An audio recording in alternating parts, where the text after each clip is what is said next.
Hey there, Knicks fans. You hear us talking about fair play, earning fan cash on your bets, even sweepstakes to win more fan cash. But now it's time to talk squad bets with FANATICS Sportsbook. Squad bets is the smartest way to parlay, so one underperforming leg doesn't bust your bet. Build a custom squad bet by combining player stats into one bet. Pick points, rebounds, assists, or threes and set your target. With squad bets, your bet stays alive till the very end, because when one player slips, another could step up. One player cannot bust your parlay. Track it live, cash out whenever you want. It's squad bets only on FANATICS Sportsbook. Parlays hit different here.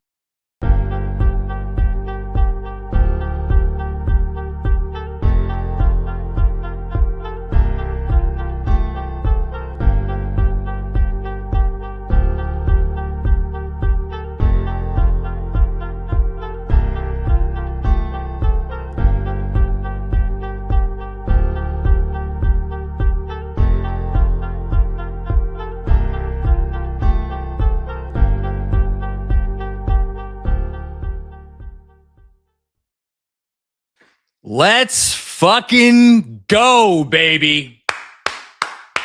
That's how you do it. Welcome to the Knicks Film School Postgame Show presented by FANATICS Sportsbook. You'll forgive me if I'm a little amped up for this one, because for the first time in 27 years, and really shout out to DJ Zulo because he made the correct comp for this series. It's not the 99 finals. It's the 94 finals. For the first time in, what is that? Do some quick math. 32 years, the Knicks had a hashtag meaningful win in the NBA Finals, and boy, was it a big one. I'm going to take everybody back in time about 6 minutes at game time, but 15, 20 minutes of real time. Shout out to Andrew Claudio, my compatriot on the Knicks Film School watch-alongs, and I said to him, with about 7 or 8 minutes left. Andrew, type in the chat if I'm off on the minutes there. It felt like it was about 7 or 8 minutes left. And I said, man, I don't feel like they need to win this one because they just haven't played great. And we know they could play better. We know they could shoot better. And I think they'll learn from this one as they go along. But man, oh man, would it be nice to get this one. And then the game went on, and lo and behold, there is the fourth quarter run that we knew was going to happen. They go up by 8, and you're feeling like, okay, now at this point, have we bordered on this is a must-win game? And then what happens? The Spurs make plays. I want to give the Spurs all the credit in the world. With these, the ages of the players that came up with just massive Steph Castle. I know no one wants to hear about the Spurs right now. Steph Castle, massive three when his team absolutely, positively needed it. Dylan Harper, 20? Are you kidding me? And then Victor Wembanyama, not his best game. Still, you look at the stat sheet and I'm like, wait a minute, 26 points on 21 shots. And obviously he impacted so many things defensively. We'll talk about his turnovers in a bit. But this was not an example of the Spurs. The final stage was too big and they shied under the lights. No. You don't get to play that card when you're down 8 in the fourth quarter and you come back to take the lead. This was not a case of the Knicks beating a team who the moment was too big for them.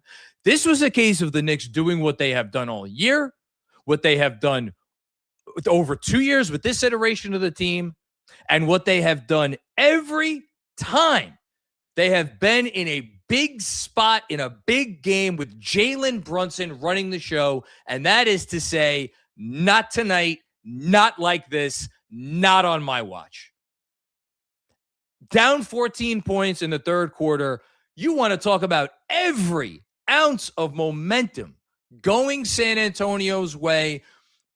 The first quarter, I'm looking forward to talk. Benjy Ritholtz is backstage. We're going to bring him up in a minute. Looking forward to talking about the things that the Spurs did to take a nice lead into halftime, and certainly about the things that the Spurs did to take what was never quite a commanding lead in the third quarter, but was a lead, if you were a Knicks fan, certainly made you feel a little queasy and a little uncomfortable. But they do what they always do. And look, there's X's and O's reasons why they won this game. And again, I have the best in the business here to talk about it tonight. I'm sorry, this wasn't an X's and O's win. This was a gut win. This was a heart win. And yes, I mean both spellings of the word, H-E-A-R-T and H-A-R-T. You want to talk about a number that jumps out?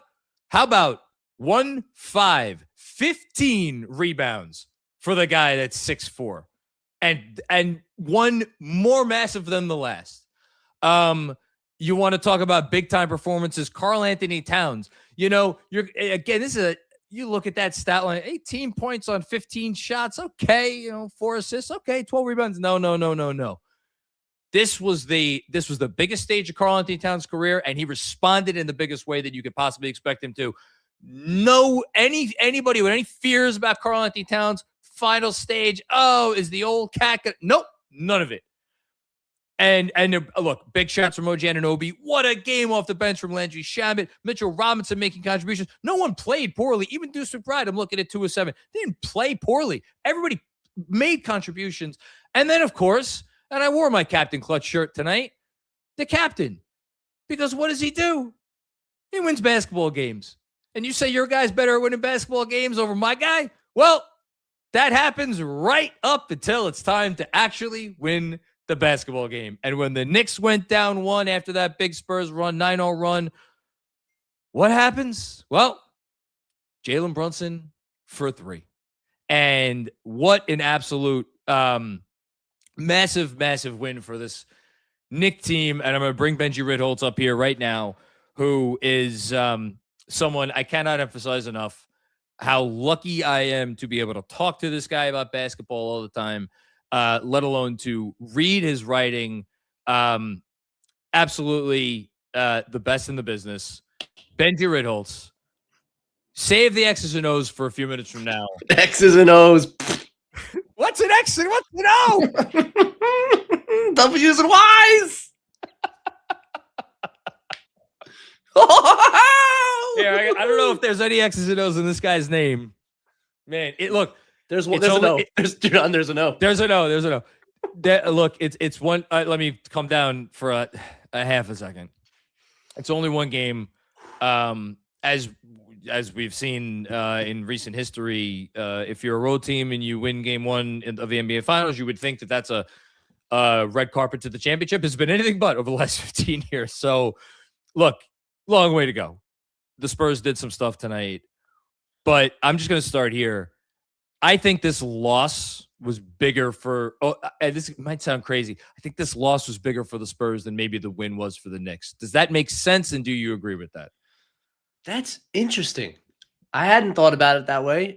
I hadn't either until I just said it. I don't know if it's right, but I understand what you're getting at.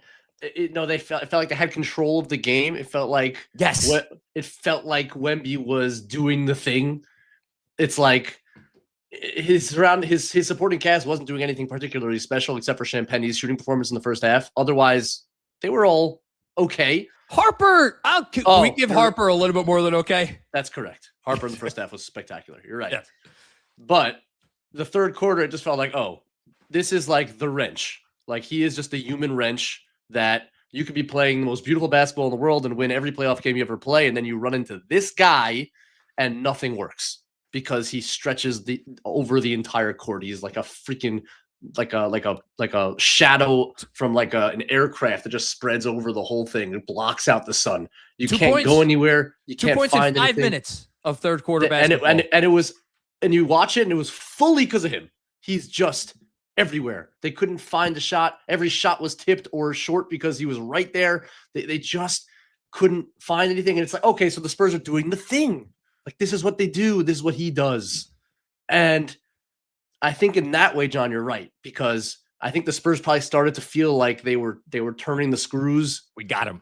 We got him where we want him. We see like when you go into a series, you don't know exactly what it's going to look like or how it's going to feel. And in that third quarter, they started to feel like, oh, we're doing what we do. And it's just like it was with OKC. We're just starting to turn the screws on this offense and we're shutting it down. And for them it's the Knicks, this is what they do, man. They just what they do. They just find a freaking way every time.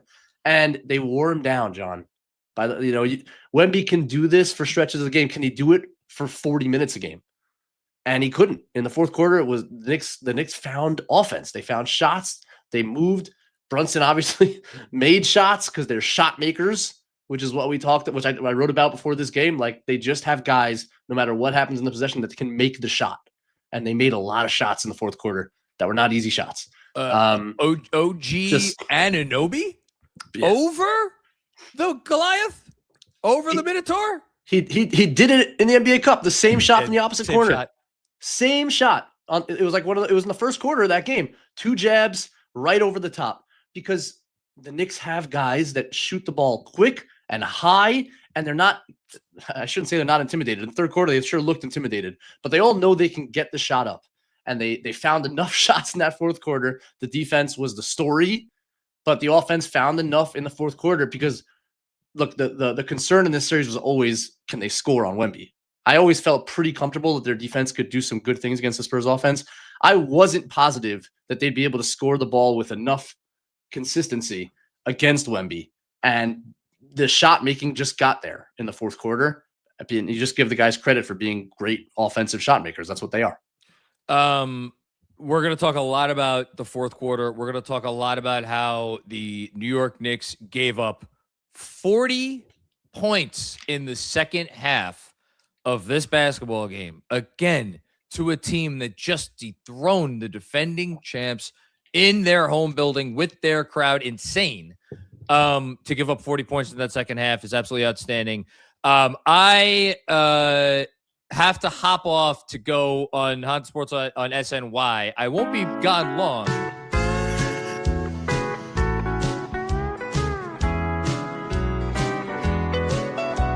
It's a pleasant tune. Oh!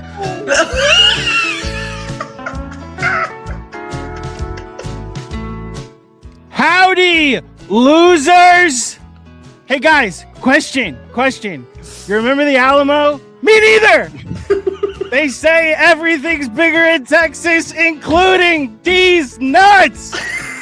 That is a 12 consecutive, not 1, not 2, not 3, skip a few, 12 consecutive playoff victories for your New York Knickerbockers. So we're taking on an alien this series. I guess you didn't see Men in Black or any invasion movie that's ever happened here in the Big Apple. We take care of aliens here in the tri-state area. Fellas, the New York Knicks are 3 wins away from a championship. They have not lost since the end of April. Charles, say anything you want about that city and its creek that the Knicks are gonna walk on water, apparently, all their way to proving the haters wrong once again. Okay, I apparently have to get serious now, right? Because you're gonna. You gotta stay with the hat, though. Okay, I gotta stay with the hat. Okay, so the hat has to stay. The hat has to stay. Yeah. Yeehaw! Hell yeah! Yeehaw! Okay. Yes, I said. Gotta make yeehaw. sure there's a W at the end of that haw. It's yeehaw. What did I say? Yeehaw? You said New yeehaw. Yorker? It's yeehaw.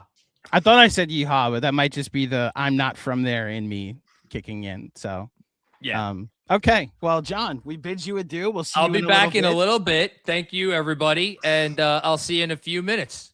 Break a leg. Okay. Yeah, Godspeed. Mark, if you could put us in a 2-shot while I take off the most uncomfortable bandana of all time. Benji, what would you like to talk about? Let's talk about Josh Hart. You don't want to open with Jalen Brunson? Did I miss that part? Okay. I don't want to talk. I do not want to open with Jalen Brunson. I want to open with Josh Hart. Okay. Here's the thing. So Josh Hart tonight, I'll just give you the quick rundown. Josh Hart had 3 fouls in 7 minutes. That's right. I'm really keeping the hat on. Okay. 3 fouls in 7 minutes in the first half. Finishes the game with 27 minutes with 3 points, 15 rebounds, 6 assists, 4 steals, and a plus 22. Say that again. A plus what? A plus 22 in his 27 minutes for Josh Hart. Dude, first of all, he opened the game absolutely flying. And it is so essential against that dude to play with pace consistently. And Hart was moving the basketball up the floor for them. It's why they got off to a good start. His foul trouble, I thought, really derailed them in the game. And then I just how many 20-80 balls did he get? The amount of times that throughout the watch along, I was just like, what a rebound by Josh Hart. There was one down the stretch when the Knicks were building a lead that turned into a Jalen Brunson bucket. He got to every single, like you said, the 20-80 balls. It was very much his fingerprints were all over the second half too. Because to your point, this wasn't just a fourth quarter thing. This was a whole second half. When they erased the 14-point lead after the starting lineup got broken up, Josh Hart was on the floor and pushing in transition and forcing turnovers and all of the above. Yeah, he was utterly brilliant. I just don't believe how many deflections, and it wasn't necessarily on passes. He did get an amazing steal off the dribble late in the game, but every time a ball was up for grabs on a rebound, and we're talking about Wemby, Cornette, some of the tallest guys in the league in there, and he's just coming from behind, two hands, full jump over the top, and he just comes down with it every time. How about the save? I don't even remember how he got there, but the ball was flying around. He saves it from out of bounds. The guy was just flying. He was flying. I can't. There is not a player in the world like Josh Hart. There's just not a play. He is one of one, man. And I think I need to. I'm a little mea culpa, because as much as I've always been a huge Josh Hart supporter, love him, always wanted him on the team, never ever gave up on him or thought he should be moved off the team because he doesn't space the floor, ever, never said anything like that. I have said that maybe the minutes need to be cut. Maybe you need a starting lineup change. I've considered it. I've thought about it. I've been back and forth on it. Never again. Not to say, and he only played 27 minutes tonight, which is fine. Right. He actually played the allotment that you would want. And maybe there's something to that. I'm not sure in this game there's really so much to that, but I will say and there will be times we'll get into the really nitty gritty, where Wemby guarded on the floor. In fact, they didn't guard Hart all the time, and that's something that the Spurs can certainly go to more and make you feel the Hart shooting thing a little bit more than I thought you did tonight. But Josh Hart forever, Andrew. This guy is a Knick legend already. What a performance! And it's crazy that we've spent the first X amount of time talking about a guy who scored 2 points. Three total points for Josh Hart tonight. I honestly thought he was the best player on the floor. Look, the Knicks road to the NBA Finals here, and you went to Josh Hart. I think that's a good place to go to. I know a lot of people want to go to Brunson. Karl-Anthony Towns had a great game. We could talk about some of the bench roles. I feel the need just to say the name Leon Rose, because I actually thought every single contribution and key reason why the Knicks won tonight is the big Leon Rose moves, getting Jalen Brunson, trading for Josh Hart, OG Anunoby in the fourth quarter, all that, the risk and the gamble of trading for Karl-Anthony Towns that has very much paid off. But even Landry Shamet, a trading camp invite, plays over 30 minutes tonight, is playing down the stretch, hits 3 big threes. How about Jose Alvarado? When we didn't know the status of Jalen Brunson the rest of the game, he has 7 points in 7 minutes in the first half. The front office that doesn't get enough credit nationally, just their fingerprints were all over why the Knicks won this game, and Josh Hart is on the poster for that as well. That's such a good call out. And I said the second quarter, Alvarado stabilized things, and actually Brunson I thought got a little frantic. I know he got hurt a couple times there, but I just thought his shot selection, his decision making got a little frantic in the second quarter or end of the first quarter. And Alvarado was just I actually thought it was necessary for him to come in and just kind of all right, we're going to get the ball to Towns. We're going to go station to station here. We don't need to beat everyone off the dribble right away. He wasn't scared of Wemby at all. He actually almost made a shot over Wemby late in the clock. He wasn't scared to get late in the clock. He was just, everything was very calm. And that's a backup point guard. He comes in and he just kind of stabilizes things, gets Towns involved. He was perfect. He filled the role to perfection. What an acquisition.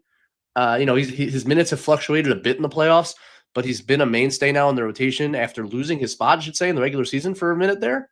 But like, you can't imagine the team without him now. He's just such a stabilizing force, and then can cause chaos, of course, on the defensive end. To your point about what might happen, like the stabilization that he added, like what might happen when Brunson left the game, I had it noted. They lost the first quarter by 8, right? And then when Brunson finally came back in the second quarter, they were down by 4, I believe. So they won the non-Brunson minutes in the opening half of the NBA Finals. That could have been a devastating, like, what happened to our captain? He was playing poorly and just left with an injury. I know our chat was thinking some thoughts during the watch along, that's for sure. And like you said, I thought Alvarado, the whole reason when the Knicks got him here that I was okay with it and just was like, I just needed to play 10 minutes of good backup point guard play. And that's what you got in the NBA Finals tonight. Can we talk about Karl-Anthony Towns? We'll save Brunson for last. That's fine. That third quarter from Karl-Anthony Towns, I just thought was sensational. Then you add in the beginning of the fourth quarter when they built a minor lead. He got a little tired. You could literally see it on the court. He was running out of gas. Karl-Anthony Towns finishes this game with 18 points, 12 rebounds, 4 assists, did commit 4 fouls, all of them in the second half. Three of them in the first 2 minutes of the second half. Right. And one of them, I guess, was a reversed challenge. So on the hook on the offensive foul. Yeah. Right. So did they call it an offensive foul? They just call it a no call. They called it an offensive foul? I don't know. I actually don't know. Regardless. I thought it was an offensive foul, but I'm not sure. I just listed all of his counting stats, and I thought he had a big block in the third quarter when the Knicks were making the comeback, and it led to a transition bucket.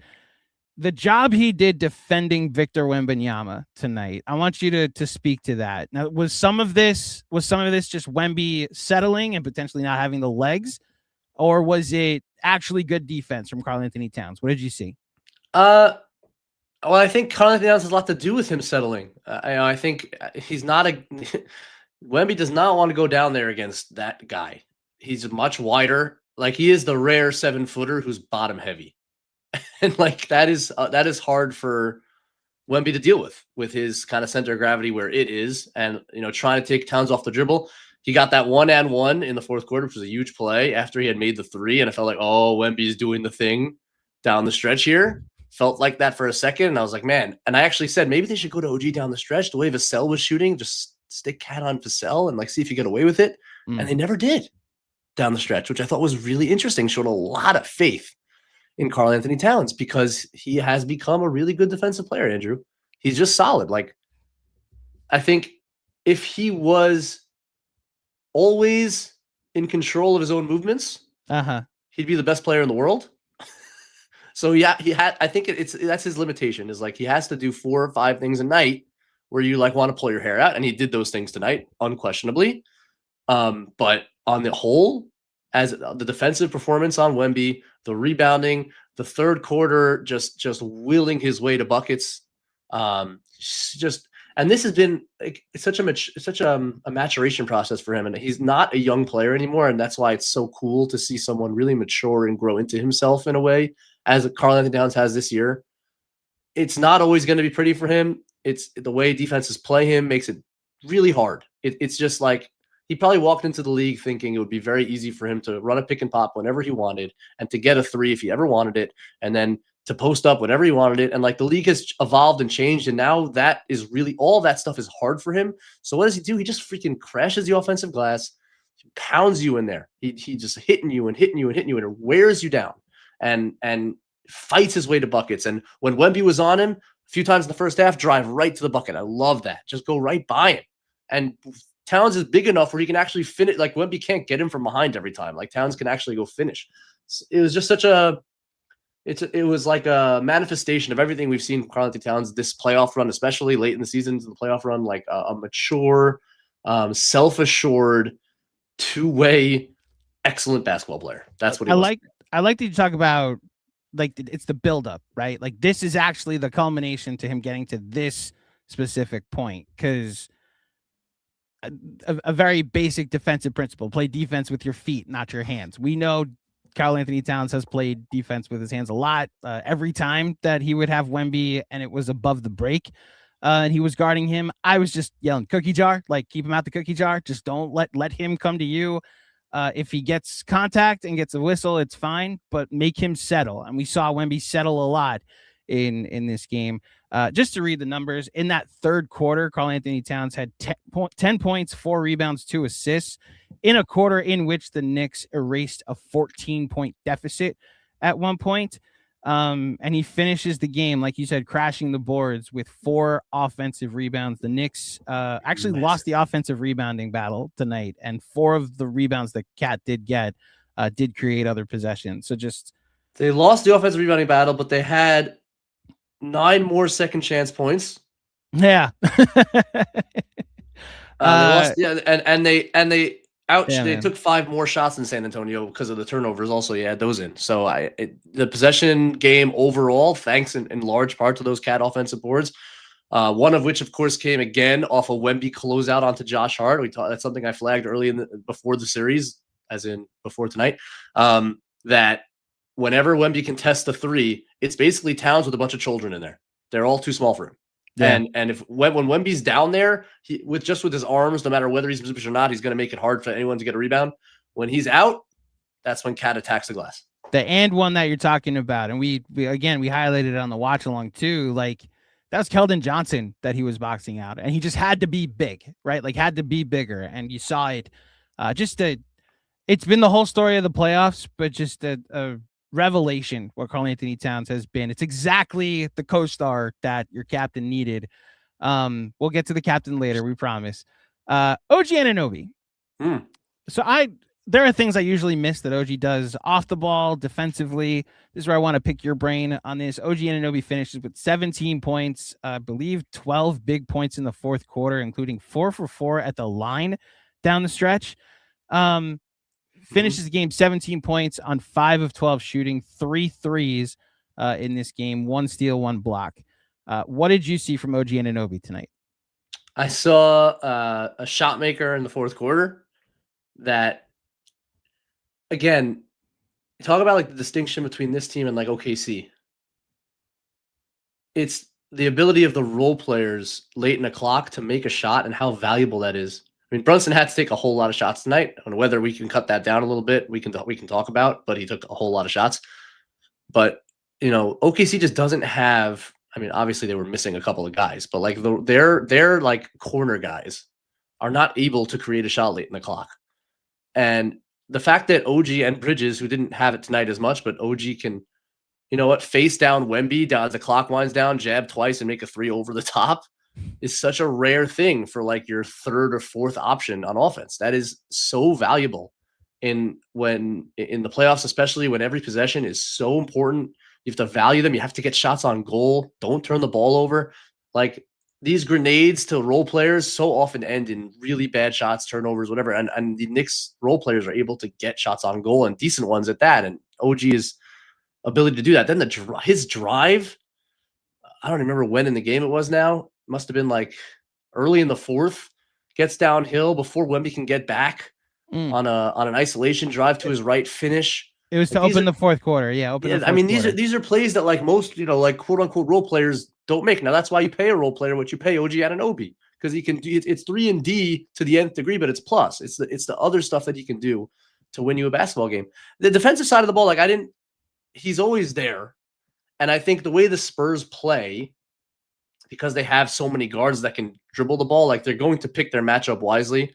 They certainly weren't. Whoever OG was guarding wasn't going to be the guy really initiating the offense. I think you saw that, and that allows OG to be on the back line. And I thought the reason Champagny got going is because those Wemby rolls were taking up so much gravity. The corner guy has to crash in. Champagny's in the corner. And I think what the Knicks kind of said to themselves, and this was like an interesting, and this is not OG specific, but if you notice, they kind of stayed a little closer to the corner. And if Wemby was going to catch a lob, he was going to get fouled before he could do it. I think they fouled him 4 or 5 times before he jumped for a lob. Yeah. Yeah. I think that's strategic. I think that's saying we're not going to give up dunks. I think the only dunk I can remember that he had was on he blew by Mitch Robinson for a dunk where Mitch was a little too tight to him, I thought. But I think the Knicks are saying we're not going to allow him to dunk the basketball. That is not. So we're going to foul him on the ground. We'll even send him to the line when we're in the bonus. He's not dunking lobs. And that, I think, allows them to stay a little bit closer to home on the corners, which is where they got hurt in the second quarter. So I just wanted to point that out as well. That's good. It helps when we're talking about being in the bonus. The Spurs were in the bonus a lot in this basketball game tonight. I'm sure the officials will get brought up at points throughout the post game. Wemby also, to your point with that strategy, takes 13 free throws in this game. So potentially it was by design. Yeah. The ones you can't live with are when he's spinning and Cat is swiping down. Get rid of those. You got to make him make field goals. He's not going to make that many against your defense. You have good defensive players against him. And that spin move where he's getting to his right, like, what are the chances he makes that shot if you just let him go? Right? Don't foul him. The ones where I'm totally happy is when you foul him on the ground before he can jump for a lob. Those are great fouls. Do that all night. And they did it, I think, literally 5 times. Real quick before John takes over, Mark with a correction or just a clarification in the chat. So the one that Cat was when it was challenged, he was fouled and then he reversed it. It wasn't just a no call. He was charged with an offensive foul. So he had one first half foul, 3 second half fouls. They all felt like they were in the span of like 3 minutes. I guess it felt like there was 3 at the beginning of the third and then 1 in the fourth, though. So now I'm confused because I know he fouled 3 times in the third quarter and he had 3 fouls in the third quarter. So now I don't. No, he didn't have a foul in the first half. I don't believe so. That's the weird part, is that because I agree with Mark. I thought the Cat was switched to an offensive foul. Do offensive fouls not count toward your total? No, of course they do. Then I'm just confused. Then, John. Yeah. I don't think he was. So anyway, we'll clarify. We can discuss this offline. I have a couple numbers that I want to throw at you and get your reaction. So the number that first of all, shout out to the Knicks, because it was the thing that stood out to me after the first quarter was they allowed 10 fast break points. Did you guys talk about the transition defense early on in the game? I thought that was the one thing that was lacking for the Knicks early on the defensive end, the transition defense. That's funny. I didn't necessarily feel that they were lacking in transition defense. Maybe the pace got a little frantic. I think when the offense was struggling, that allowed the Spurs to get out and run. I didn't think the Knicks were like lacking though in getting back and finding bodies. I thought what hurt them was just the champagne of it all. Okay. And I think what I was discussing with Andrew, like Wemby's rolls were sucking everybody in, and then they were hitting. And that was the coverage, right? Like, my point on the watch along was like, you got to give up something, and that's essentially what they gave up. That is what they gave up, but I think that they look. There's a couple things. I thought they tightened up their closeout decisions in the second half, with that makes sense. With a couple of exceptions. For example, Deuce got way too up on Harper on a baseline drive. I was like, Dylan Harper's got to shoot the 3. You got to get a hand in his face, but you cannot let him blow by you on a baseline drive. So like that, you got to clean that up. But there was a lot, and Champagne is the guy you have to run directly to his body. There cannot be airspace there. Make him put the ball on the floor. There's not much he does with it when he does put it on the floor.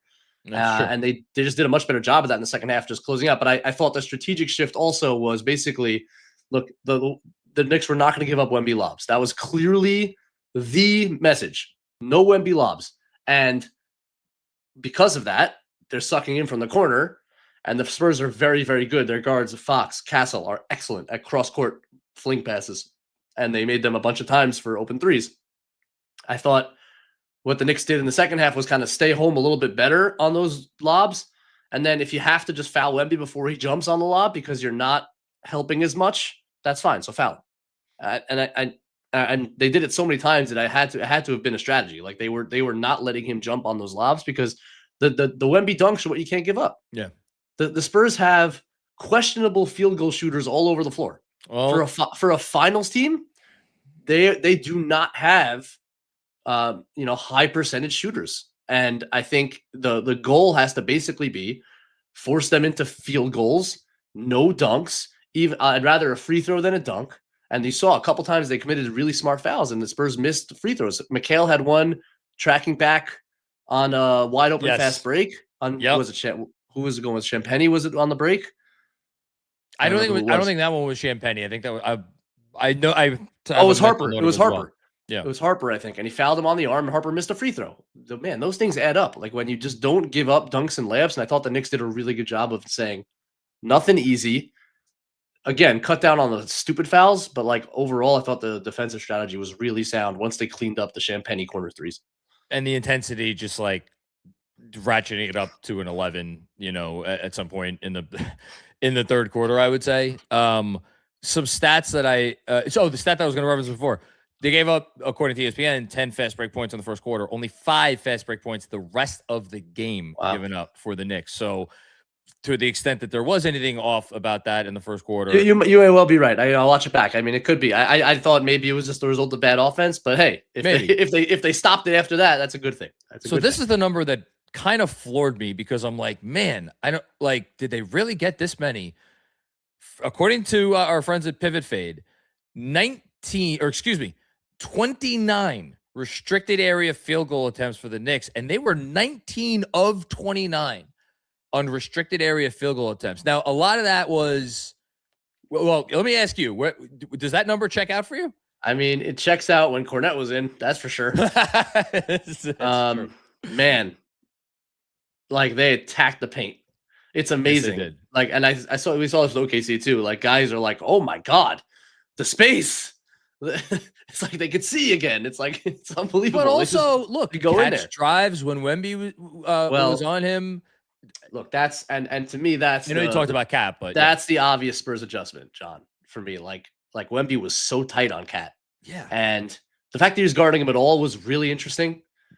Really counterintuitive. Nobody thought they was going to go this way, and he occasionally shifted off of it, but for the most part, Wemby was on Cat. And I think Mitch Johnson's perspective was like, you know what? You want to bring him into the action? He's the best defensive player in the world. I want him involved too. I want him everywhere. Wherever the ball is, I want Wemby. I think that's what Mitch Johnson basically said to himself. He's going to cover more ground than you think. You think you're going to be able to just get pick and pops because Wemby's in the action? Not happening. Cat took 2 threes, missed them both. And the bet was a deep bet kind of worked. The offense did struggle even in that alignment, but Cat was able to blow by a few times. And I think that Wemby will, maybe the correction there is just to back off a little bit or guard Hart for more of the game, which I think we'll see in game 2 likely. Yeah. Some other interesting numbers. I mean, neither team could buy an above the break 3. Spurs 5 of 29 above the break. The Knicks, I don't know if you saw this.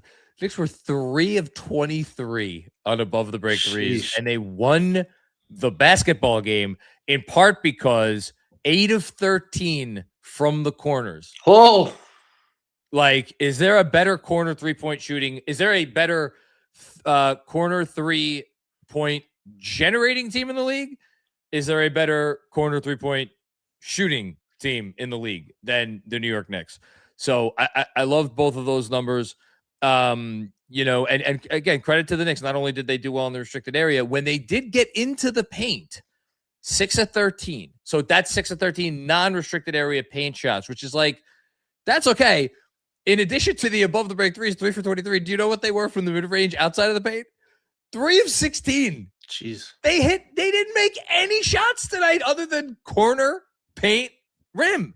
Well, let me tell you this. Like, I think Wemby in some ways is more destructive in the mid-range than he is at the rim because he ventures out there. Like the third quarter example, like OG felt like he was open for a mid-range jumper and he ended up airballing it because Wemby either just got a finger on it or and all these shots, he's there and they feel him from the mid-range. And from 3, if he's not directly in the action, at least you feel like he's back there. I can shoot a normal shot. You know what I mean? But look, I wrote a great book about this in like the first week of the season, that they were generating an absurd amount of corner threes this season. Mike Brown obviously has emphasized that. I mean, it was under Tibbs too. They shot a lot of corner threes, but it's been amped up this season. They have great corner 3-point shooters. The biggest shot of the game is on a scramble. It wasn't really designed. Brunson got his own rebound a bunch of times in this game, but he tipped out a ball on this play, got it back on the corner, and drilled the 3. The corners are a good place to go. It's also likely that Wemby is not right there when you're in the corner, and this other than OG shot over him. And I think that they found little pockets and spaces to attack the rim when in behind Wemby. And in the fourth quarter, John, especially when Mitch was in the game, again, this happens a couple times where Wemby stuck to Mitch and Brunson actually got to his left hand for layups. Andrew pointed it out. It's a good transition to talking about the bench. Andrew pointed out in the moment where Mitch like absolutely backed Wemby away from the basket for Brunson to get the clear lane. And I forget if it was I think it was you. Yeah, no, it was in your series. I forget which was in yours and which was in DJ's, but like Wemby has to guard Mitch. Yeah. Like he has to backtrack. I was talking about he has to get out and he has to get back. Yep. It was you. And he feels the pressure when Mitch is behind him that he can't extend out. And you saw it there. And I think that's just, that's such a credit to who Mitch is. We can talk about Mitch. Like he certainly didn't fully seem like himself or feel fully comfortable trying to dunk the basketball. Or even but he was good enough. He was good enough. Like if that was the biggest source of anxiety going into the game, I think we're all just like, okay, if that's what we're getting, and maybe it gets even better as the series goes on, it gets a little more comfortable, I think we'll be okay. So Deuce McBride was the quietest stat line among the 4 bench players who played like significant minutes. Jordan Clarkson 6 minutes. I'd be interested to see if we see Jordan Clarkson in game 2 and what his role is moving forward. But look, Deuce hit a couple of threes. And sure enough, as he always is, plus 11 in 19 minutes because good things happen when Deuce McBride's on the floor. We should say one of the threes was off the top corner of the backboard from the corner. Yes. Listen, they needed that one. Needed it. That tied the game at the end of the third. That was big for momentum. It should be noted, Mikal Bridges from the same corner banked in a 3 against the Celtics last year. So I'm not sure if that's something that we have going. But that was nuts. That's not physically possible. So someone should look into how that happened. But the 2 guys I want to focus on before we finish up with Brunson, one guy played a ton of minutes, and the other guy played not as much, but boy, did he make his minutes count. We start with Alvarado. I mean, can you think of a bigger 11 minutes off the... It felt huge in the moment. Him coming in, making some shots, and just like, it was so... steady. Oh, you discussed Alvarado. Sorry, I didn't know you discussed Alvarado. Yeah, no, but John, we're on this. That's basically what I said. It was so, and I said to Andrew, and it's worth repeating. I thought Brunson got a little frantic before he went out. In that, I don't know if it was early second, late first. It's hard to remember exactly when.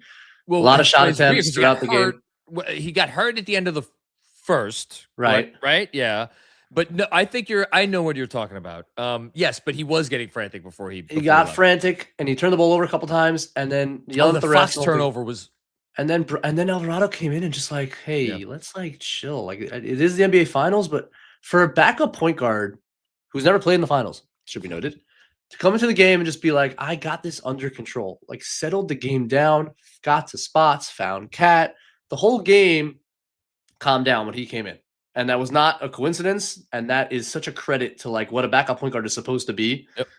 And it wasn't like, can we survive the Alvarado minutes? I think Alvarado steadied the ship for the Knicks in a real way, which without that happening, that game could have gotten away much quicker. And they were able to hang around in the first half despite some really poor play. And I thought a big part of that came down to Alvarado's like demeanor and confidence, self-assuredness, running the offense, that whole thing. Jose Alvarado's better than 85% of the point guards the Knicks had in the 20 years before Jalen Brunson. Landry Shamet. I'm just going to read the stat line. 33 non-guaranteed contract. How you like 33 minutes in game 1 of the freaking NBA Finals for a guy on a non-guaranteed deal? 13 points, 5 of 9 shooting. He had 1 rebound. I don't remember it, but just like the defense is, I mean, he's just a fucking pain in the ass. Imagine having to deal with him. Yeah. It can't be fun. Yeah, I would say a little bit, I would two instances of some overflopping that actually cost the Knicks. When he headbutted Victor Wembanyama's shoulder. When he disgracefully tried to draw an offensive call on Vic after he'd already gotten one, and like that was nuts. But then there was on a rebound also, he went down like a heap. Oh, see, I thought that was actually a foul. It's not in that game. It was a lot. Maybe it was a lot. So I toned that down, Landry, but otherwise flawless. I would also say let's avoid the Shamet on Castle matchup where we can. Castle is just a little too strong. Yeah. Man, my favorite possession of the game, sidebar, might have been when Castle threw himself at Josh Hart 4 different times on the same drive in the fourth quarter, trying to draw a foul, and Hart just stood him up in the most ferocious way, and Castle missed. That made me very happy. Landry can't really absorb those blows. And I think if you can avoid that matchup in particular, and Deuce can handle him, and Hart, OG, Bridges, just because of the length, those are the guys that should guard Castle. So the one worry I kind of had, and I thought about it, and I said it during the watch along, the point that you just made is when they're in their backup group where it's guard heavy and they're on the smaller side, you feel it, and I'm wondering. I don't think there's any need to hit like a panic button yet for those minutes, but like, is there a way to rejigger the rotate? I mean, look, I'm looking at it right now, and I don't know. I can't explain fully why this is, but OG Anunoby only played 31 minutes. Are they trying to save him, or what do you attribute that to? Anything that I may have missed? I thought what quarter he was struggling. I think they just kind of went away from him for a while. Was it the second quarter? Well, he missed a couple he didn't come back in until pretty late. When at the beginning of the third quarter, he was really bad. Yes, on that offense. I agree with. On offense. So I think they just kind of got him out a little earlier than usual, and then the team was playing well, so he kind of just stayed on the bench a little longer than he normally would have. I don't think it was anything strategic. I just think he was riding with what was working. And then he paid it off late. Obviously, he played great fourth quarter. Yes. 12 points in the fourth quarter for Anunoby. He was terrific. I think the bench thing is interesting because the Spurs come in with Harper, who is their biggest, most ferocious guard, who I identified as the X factor, the guy who more than anyone else in their team can exploit the Knicks' weaknesses, can search out Brunson, which he did a couple times, drove right by him. Also settled. Sorry, it was a big possession. I think it was in the fourth quarter. Yes, settled for a three when he had Brunson on him. I'm like, can't do that there. Can't do that there. 100%, John. And maybe that's why he didn't play. You'd think he would have played a lot more minutes than he did tonight. And I think Johnson just doesn't quite. He's 20 years, whatever. 28. 19, 28's not, considering what he did in the first half. Considering how good he was.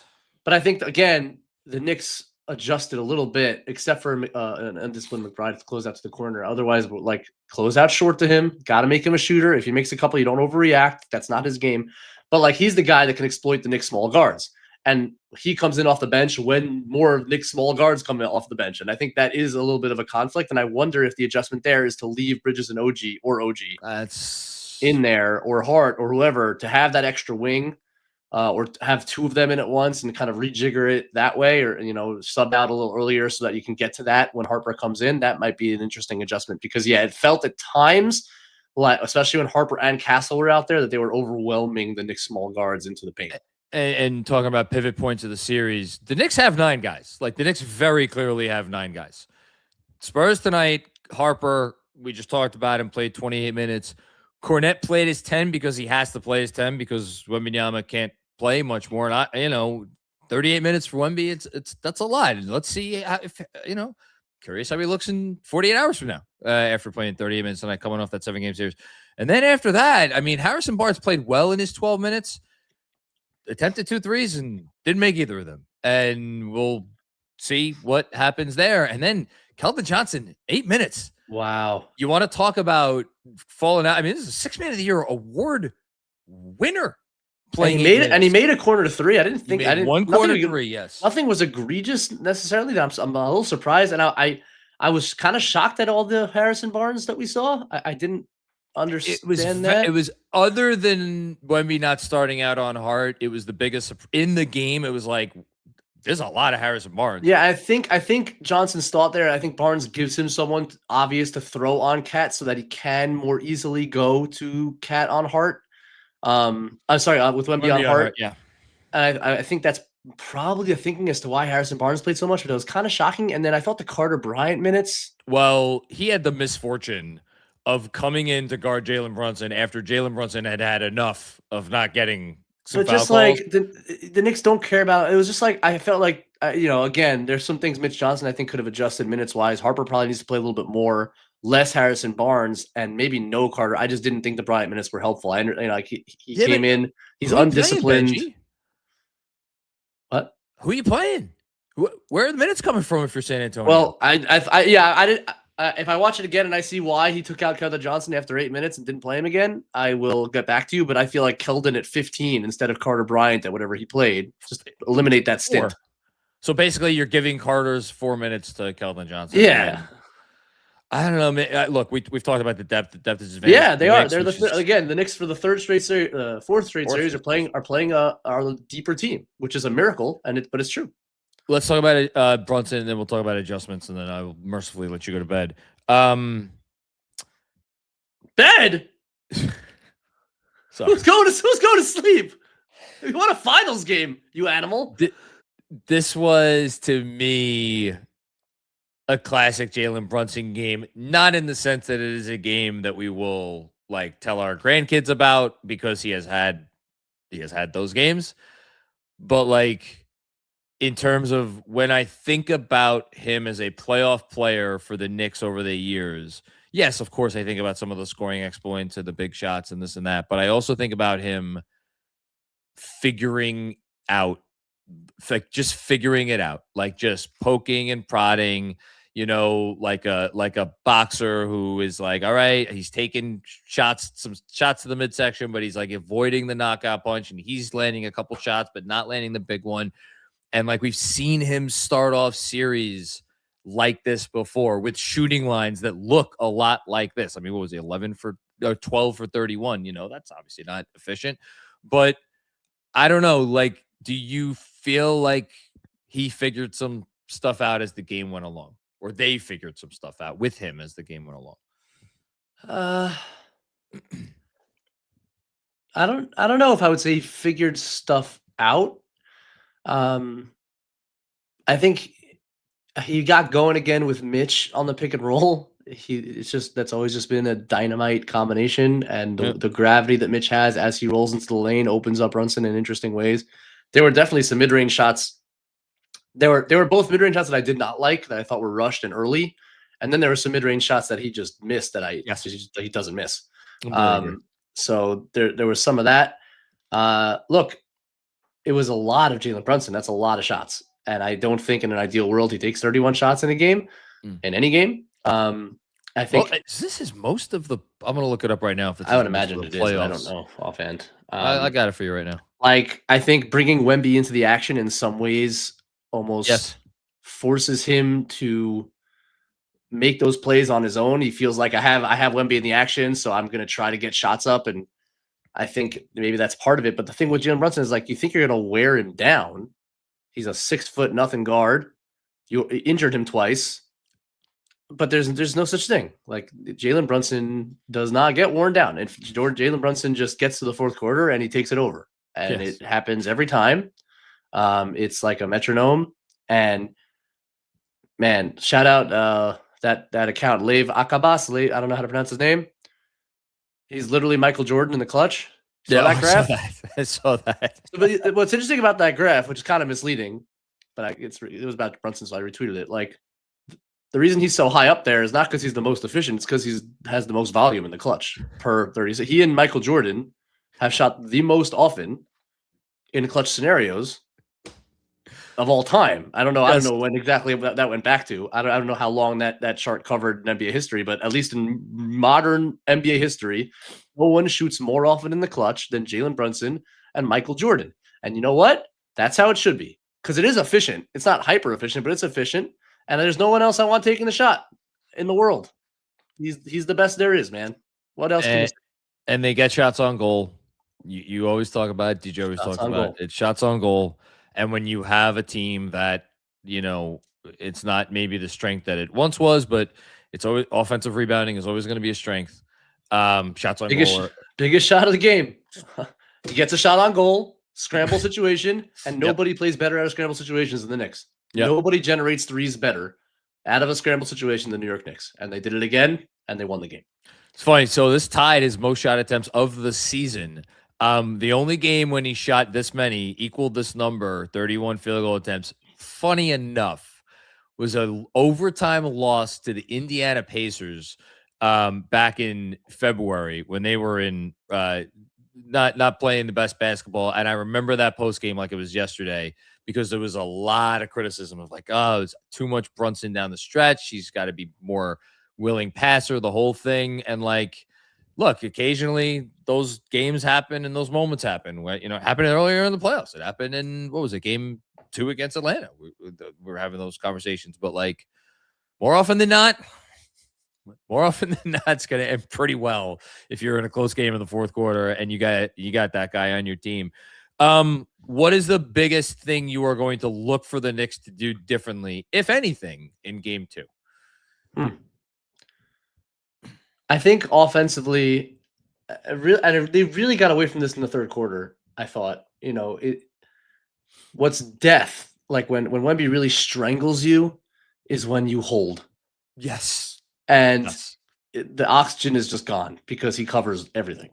And no matter how frustrating it is that he's always there, every time you think there's an opening, you got to keep hitting the opening.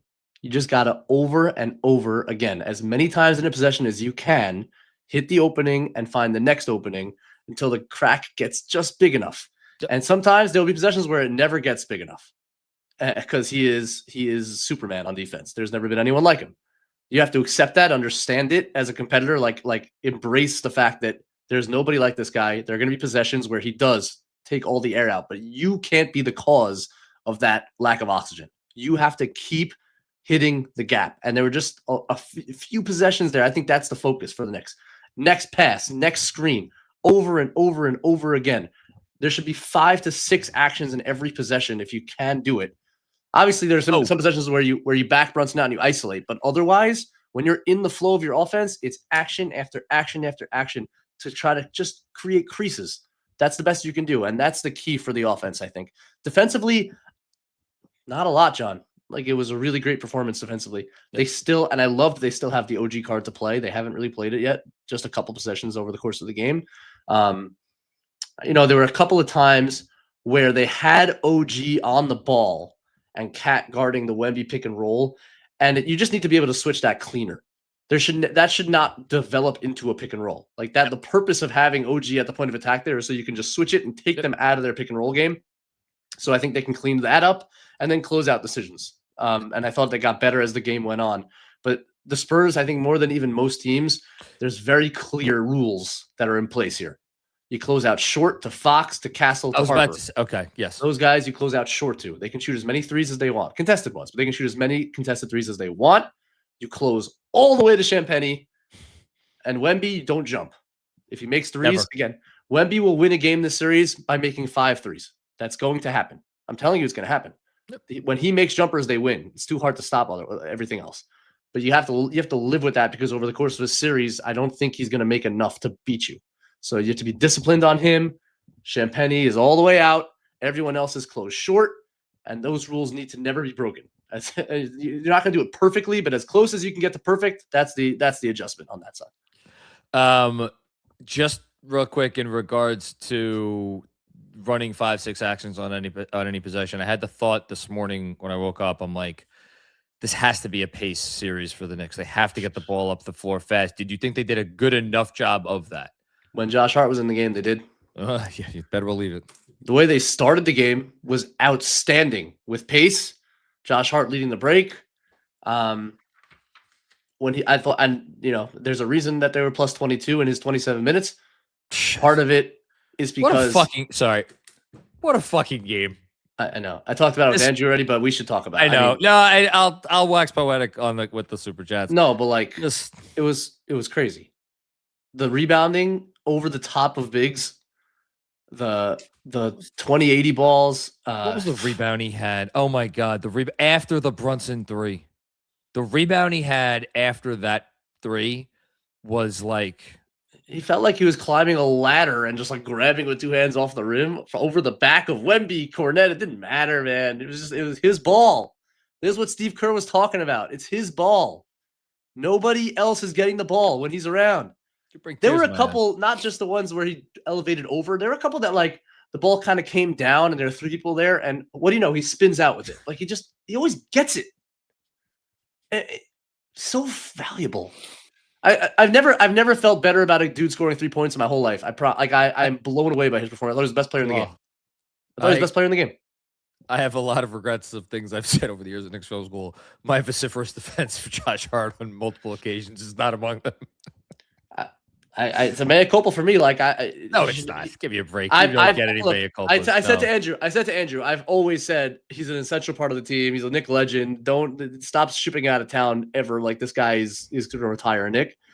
But I've said he should play 25. I mean, it's funny because he played 27 minutes tonight. Played 27 minutes. I know he did, but because of foul trouble. But like, and maybe that there is a maximum that maybe he's best in 27-minute doses. You could say that. I just thought like there's never any like take Josh Hart. He's just an amazing basketball player. The criticism or any of the Josh Hart conversation has to stop at a certain point. It's like take him off the floor if the spacing needs to be improved. If he's not doing all the Josh Hart things, if he's playing poorly, he's allowed to sit like previous head coaches did not believe.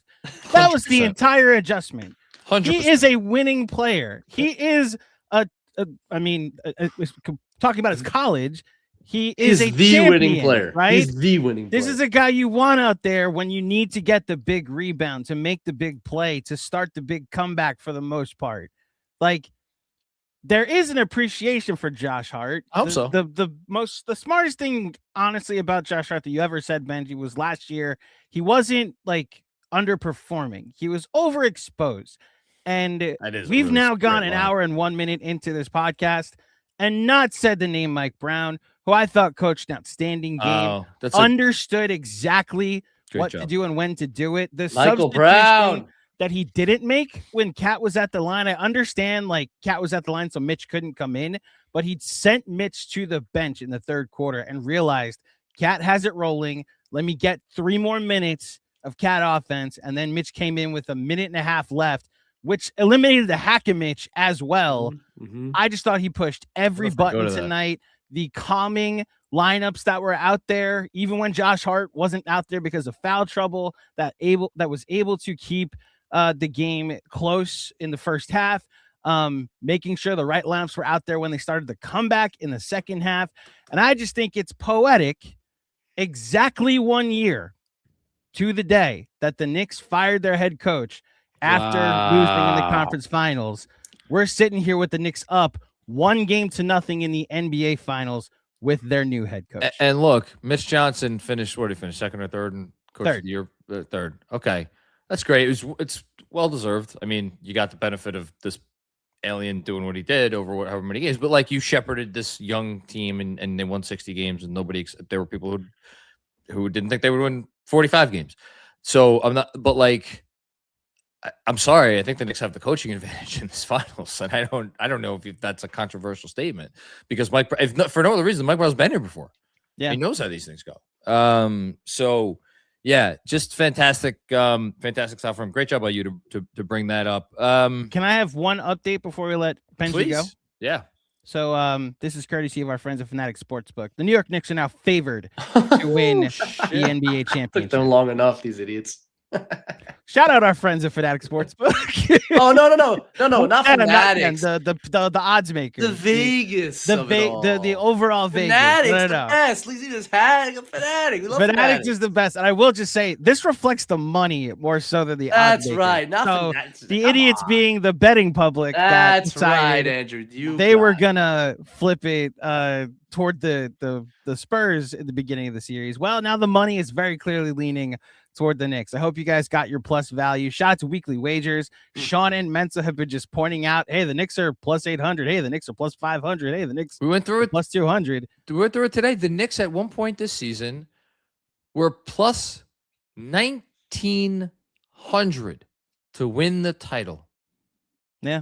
Plus 1,900. Plus 1,900 to win the title. It's almost as if there were people out there. It's almost as if there were people out there who doubted that this team had what it took. Speaking of idiots, yeah. Listen, yeah, right. That's right. And those are the real idiots. I want to hold on. Get us on. Put me in a three shot. You want a 3 shot? No, I want to be in a 1 shot. I know where this is going. Hold on. Oh no, that's me in 2. Hold on. Hold on. And then I want to be in a 1 shot. I have something to say. Okay. It is my solemn vow again because I know we have a lot of new people watching Knicks Film School channel here.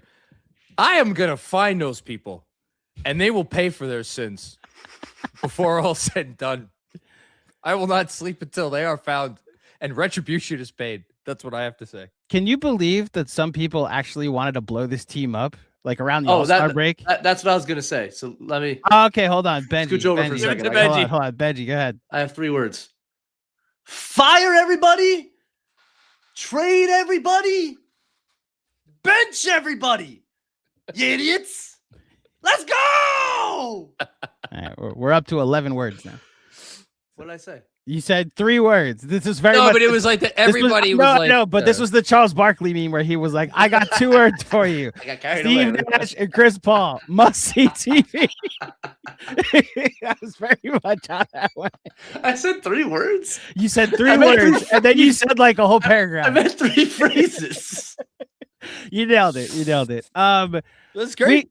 So Benji, as always, you'll be very active throughout the.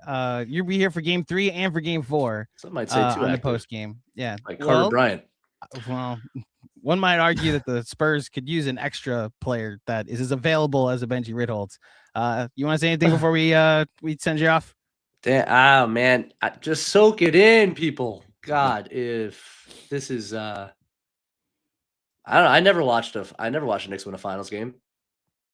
So Oh it's pretty, shit! What was your first year? I mean, I honestly don't even remember '99. Like the earliest memories of watching the New York Knicks involve Eddie Curry. Oh wow! Did he win any finals games? No. Actually, With was the he Heat, with Miami? he won a title. He has a ring. Right. That's Yeah. right. Oh my God, that's Yeah. that's wild. Yeah. So that's this is I was losing it a little bit down the stretch there. Shira, my lovely wife, was concerned. But like it was joyous to see that happen. There's a long way to go, man. Like this is not over by any stretch. But if you like me felt good about the series going in, and you saw some of the stuff manifest that you thought would, and it in some ways looked the way you thought it would, it's just an amazing feeling. This team has a now really, really real shot of winning an NBA championship. Yes, they do. With a lot of work to do, but it is real, guys. It is. So I encourage all Knicks fans to wear that proudly, enjoy the moment. There's a long way to go, but it's worth savoring every step of the way. Benji, you think you were losing it down the stretch? This was us when Jalen Brunson hit the 3 to put the Knicks up 2. So I have a new profile photo or idea for you. When that ball went to him in the corner, what were the chances of him making the shot? 99.9%. Well, so you know what's funny? Yes, I agree with you. The number might even be low. He's now 6 for his last 31 from 3. Oh, he can't make a 3 for his life. And 2 of those 3s are the shot he hit in James Harden's face in the comeback down the stretch of the fourth quarter of Game 1 against the Pacers, and that 3 that ends up being the game-winning 3 because the Spurs never scored again after that. I will say, like one of the things going into the series that I thought would happen was you'd see Brunson walking into pull-up 3s. Mm-hmm. He took some pull-up 3s, but they were all heavily contested with Wemby because he was tight to Towns in the vicinity and making those shots very hard. So I didn't think he got off good pull-up 3s. Which is something to kind of look at going forward. Like, can he get to that shot at all? So hold on.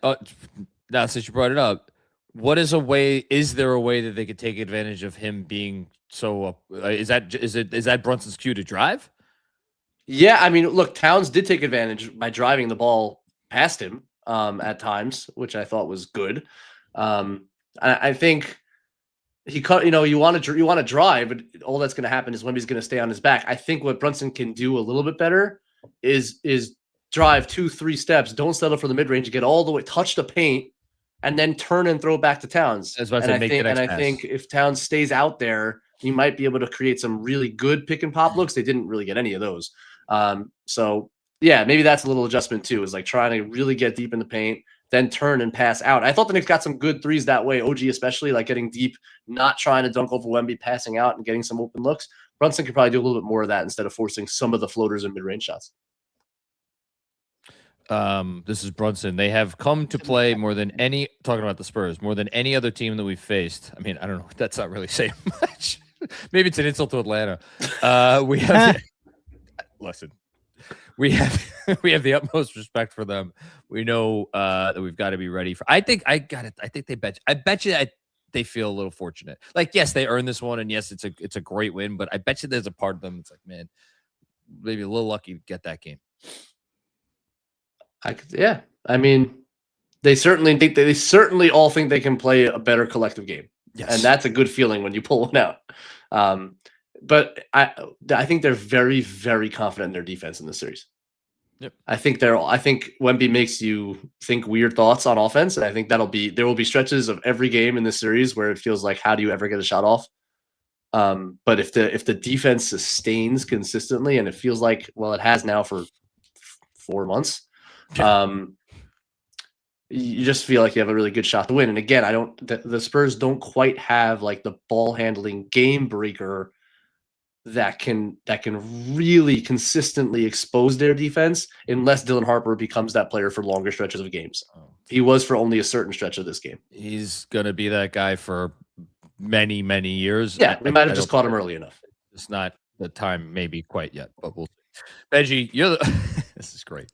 You're the man, Benji. Seriously, I say it to you, and I don't say it. No, it's a privilege. It's an absolute privilege. You left me to go on SNY. What kind of privilege? Right, like so much of a privilege that he left you with me in a cowboy hat for Begley? 45 minutes. No, not even Begley. Some scrub. Who are you talking to? Yeah. Eamon. Eamon McEnany. Yeah. I know that name. I kid. They're all wonderful. Shout out Eamon. I'm joking. Yes. All right, guys. Hey, we got 3 more to go. Yeah. I'll be back. Game 3, game 4. Deej gets to take me in game 2. This is so crazy. 3 wins away from a championship. The New York Knicks. 3 wins away from a championship. Yeah. And my goodness, if they don't lose again, what this city will look like next week. Shout out to Mensa, by the way, the only one that picked Knicks in 4. Of course he did. Of course he did. Shout out to Mensa. 3 games away from a Knicks championship. Take that for data. And we go forward. John, Andrew, love you guys. Love you. Talk to you all soon. Love you, buddy. All right. Enjoy. So, we do have some business to take care of here on the Knicks Film School Postgame Show. This is a theme. A running theme, not us going nuts on the watch along. That is just a thing that consistently happens no matter what. But we're going to talk about our squad bet tonight. For those who don't know, who haven't been following along with us, our squad bet is the smartest way to parlay, courtesy of our friends at FANATICS Sportsbook. You have 5 different categories that you can choose from, and a target. You have to pick a target in said category, and then you pick 3 to 6 players to hit that target. We took in game 1 of the NBA Finals, Karl-Anthony Towns, OG Anunoby, Landry Shamet to hit 7+ 3-pointers at +240. Good odds, by the way, and they fell just short. And we should note that you could have gotten these 3 guys. So they fell just short. They got 6 because OG had 3 and Landry had 3. Cat only attempted 2 and didn't make one. I didn't see. As none of us saw, like Wemby hugging Cat in coverage as a thing that was going to happen, but it happened, and it gave Cat driving lanes and helped them win the basketball game. But we could have gotten 6 or more 3s with these 3 players at plus money. The reason why we went with the 7+ 3s is because of the promotion, which we should note because it was plus 200 or more, which is still going on, right? I believe so. We could double check that. But what was the promotion, or is the promotion, John?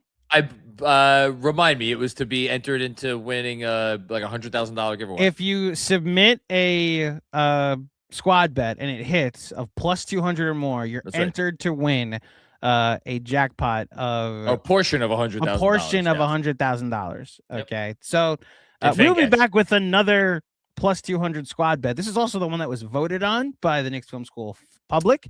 We put this out on Twitter. Not blaming y'all, but this is the one that we ended up with. And there was a rebounds one that was available that involved Josh Hart. Having said, go ahead. Was the rebounds one with Josh Hart, or was the rebound one that we were considering with Luke Cornett? That's the one we went. I know you had a Luke Cornett rebound one that. Well, I ixnayed. pitched a heart one, and I think I voted down. The points one though is the more interesting one because the points one was Brunson, Shamet, and was it OG? I think the points one was Brunson, Shamet, and OG, and if I recall correctly, it was 55 or more points, which 55 plus points with Brunson, OG, and Shamet. So that would have fucking hit at plus that would 300. have hit. And then the other one, the rebounds Damn one. it. I mean, look, you didn't vote for it. I recorded the freaking video earlier today because I was the one in the lead. Yeah, but that's not the one that the people voted for. I know. But it was OG, Mitch, and Cat was the rebounds one. Plus 210, 26 rebounds. Shit. So, regardless, even though we lost our squad bet, we'll be back with another one on Friday. And you know what happens when you lose with Fanatics Sportsbook? You still win. You do.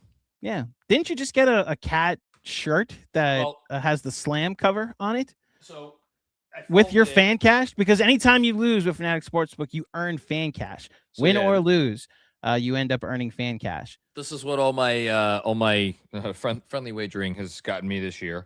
I wore this. I wore it during the Dean Wade draft, but show it. I just had it up here. There you go. Yeah, but it wasn't on the big screen. There you go. Look at that. Yatu Sabe. Listen, the guy that is going that means you already know, by the way. Is that what it means? Yes. I wasn't there to be the bilingual assistance during the Dean Wayne draft, but it means you already know. Yeah, no, I want to spread the love around. So that's going to be, I think, the game 2 outfit choice.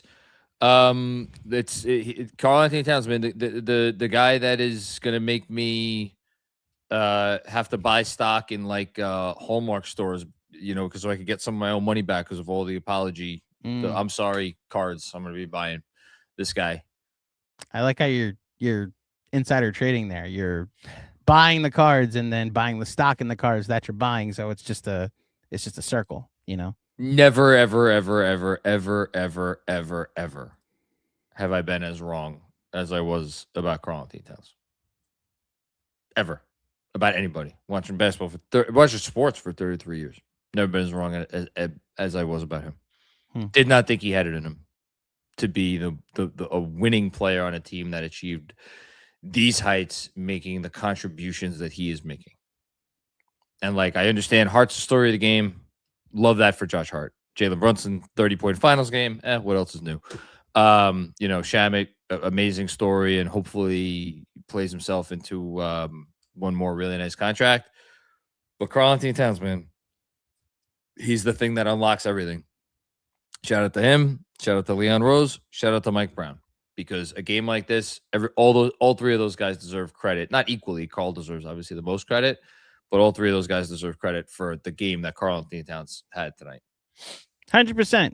People have already heard this because this is what we talked about when you were at SNY. I know. But yeah. But just it's good that you said that about Karl Anthony Towns. You know where people can hear Karl Anthony Towns say more things? That would be this summer at Fanatics Fest from July 16th to the 19th. It's better than you. Because the New York Knicks won tonight, you can use promo code KnicksWin20. We can also confirm the Knicks Film School live show from Fanatics Fest will be on Friday afternoon, so July 17th. But by all means, we'll be hanging out the entire weekend at Fanatics Fest. So come hang out with us. Come find us. The Roommates Pod is going to be there with Aaron Judge. I don't know why, because last I heard we wanted to like have champions hang out together, but you know, we'll see what happens. The Roommates Pod will have Aaron Judge. Maybe he can learn a thing or two about how to perform during a championship series. That's a low shot, and my team is ass. I apologize, everybody. I take that back. Regardless, join us for Fanatics Fest this summer, July 16th to the 19th. The link to sign up and get your tickets and get 20% off using this promo code is in the description of this episode. Jonathan Macri, I think it's time for you to talk to the fine people of the Knicks Film School audience who have been very generous with both their time and with their contributions. Let's do this. Knicks currently 3 wins away and the favorites to win the NBA championship.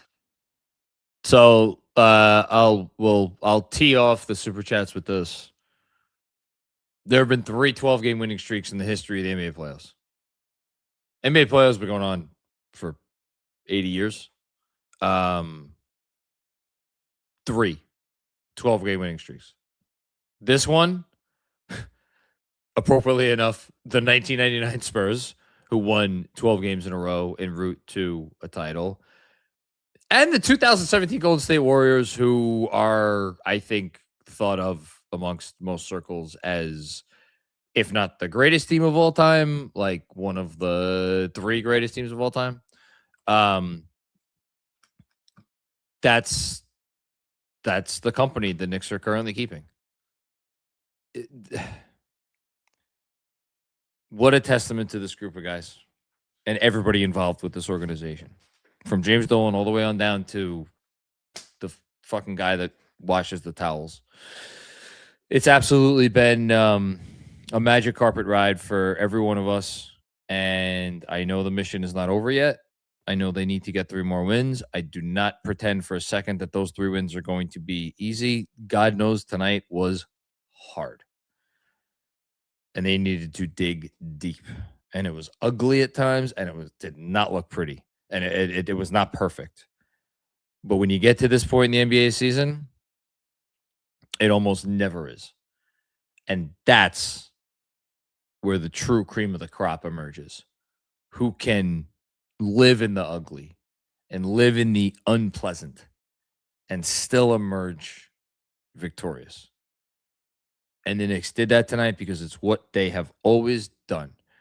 The only difference now is their level of play elevates to a degree that we have never seen before. And man, is it something else to watch. So let us get to the Super Chats. We got a lot of people who have been extraordinarily patient, and I thank every one of them. Thank all 6,000 some odd people watching right now. Make sure you hit that like button. Come on. If you haven't hit the like button, hit the like button. You're watching it right now. You might as well. And obviously subscribe to the YouTube channel here. We really appreciate all that stuff. So we are kicking it off with my guy, Mecky, who is in the building tonight. Obviously, you see Snake River Roasting Company. Snake River Roasting Company has become the unofficial coffee here of Knicks Film School. I mentioned it earlier. I'll say it again. Ours came yesterday. I brewed a cup this morning. It's as delicious a cup of coffee as I think I've ever had. Maybe because I was sipping the vibes as much as the coffee. Mecky was in the building tonight, and he clearly brought some good vibes there because, as the Super Chat notes, we won a finals game. Yes, we did, Mecky. Yes, we did. Holy shit. Man, it's again 3 more wins. Trying very, very hard not to get ahead of myself. 3 more wins. They got to get 3 more wins. 3 more wins. Said it before, I'll say it again. We all die in peace. That's it. 3 more. And I think they know that. I think they could taste it now more than ever. And they got to keep digging deep, but they will. Mecky, I don't even know what to say anymore about your generosity. It is, oh, look, Mark. Yeah, let's go up here. Come on. Yeah. Show it. There you go. What did you get? Which flavor? I got Cascade Canyon, Mecky, and it was delightful. Cascade Canyon. That's a great name. I would drink Great name. Cascade Canyon. I gotta go to Wyoming. Maybe that's the offseason. Maybe if the Knicks win the championship, we'll take a Knicks Film School trip to Wyoming. I think that's fair. It's going. I mean, Mecky's financing your trip right now. No, all of us. We all gotta go. Yeah. Oh, How am I gonna do Wyoming by myself? Come on. We'll all go. Mecky, you're the man, dude. Thank you so much. Thanks, really. Mecky. Look, I'm glad you got to see that win tonight, because it must have been really cool to be in the building for that one. Thank you. What a game. Okay. Tao of Tibbs. What a great name. And this is first time, long time. Been following since the Big 15. And now I got the whole fam watching post games. Oh my goodness. Love to the whole KFS crew from House Torres, #Nixon5. Thank you. I'm sorry your family had to wait so long to see the super chat up here. My apologies to them.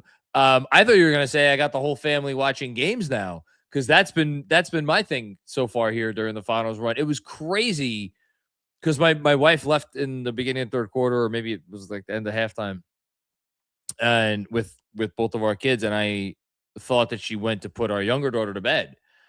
And then I'm watching the game in the fourth quarter, and I hear a yell, like a loud yell, coming from upstairs. And then I realized, oh, they're ahead of me. And then the Knicks hit a shot, and I'm like, oh shit, my wife is, and she wouldn't do that by herself. And then sure enough, as they took, I think it was whatever it was, an 8-point lead, like in the final minute or two, she comes down here with my younger daughter, Isabel, who stayed up to watch the whole game. And, it's just, it's a really cool thing. So thank you very much, Tao of Tibbs. Really appreciate that, man.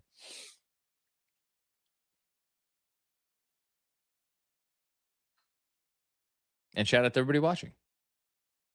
Sergio Escobar, what's going on, Sergio? Thank you for the generosity here.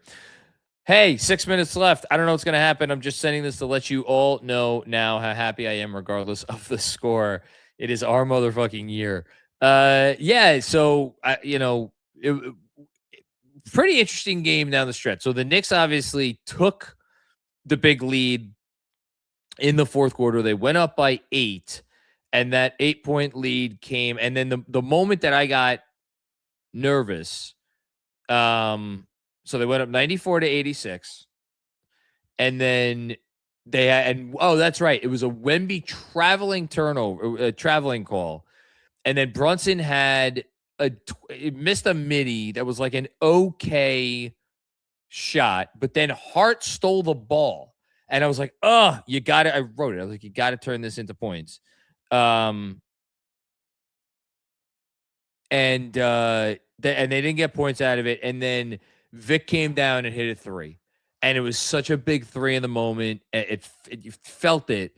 And then they had another Brunson miss.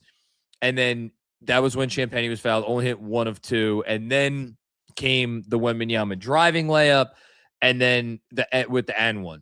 So, and then they were just down by 1. And then the shot that put them ahead was, or the points that put them ahead were 2 more Wembanyama free throws.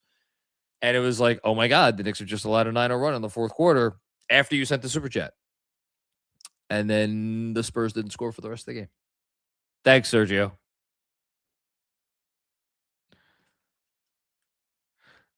Andrew Badow, at this point, Josh Hart has 14 effing rebounds, and it would not be, he would get more.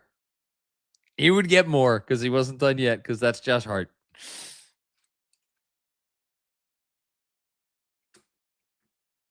Another one from Andrew. I've prematurely #cumbucketed Jalen effing Brunson.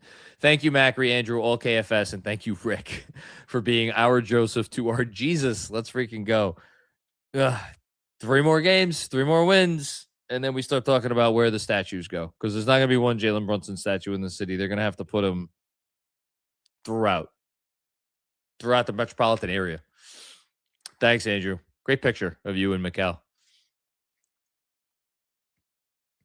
Good game for Mikal Bridges. I've not talked about a ton. Good game for Mikal Bridges. Solid game for Mikal Bridges. Luyen, thank you for the generosity, Luyen. Appreciate it. What a gutty win. Josh, got to have Hart, game MVP, unreal. Let's fucking go Knicks. He has to be the, I started to think about my stars of the game. I think Hart has to be it's crazy though. He only played 27 minutes. Not a lot, especially not compared to Brunson. He was 1 of 5. He scored 3 points.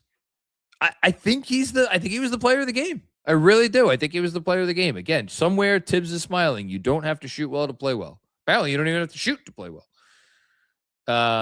Thanks, Leon. Completely agree. Gutty win. Robert Cross. Few people I'm happier for in the world right now than Robert Cross. First time, long time. It's your boy, John. That game was what we are all about. Resilience. #53 wins. It's the defining trait of this basketball team. They do not give in. They do not give up. They do not quit. They do not get down on themselves. They do not point fingers of blame. Despite certainly what I believed earlier in the year when they weren't playing well. They don't do it. They don't do it. Tight-knit group. And you can't pull that stuff off that they pulled off tonight without being as tight a knit group as there is in the league. The tightest knit group as there is in the league.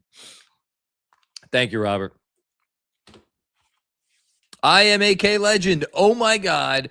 How on earth am I going to sleep through this series? Let's freaking go. Get some sleep. It's only game one because look,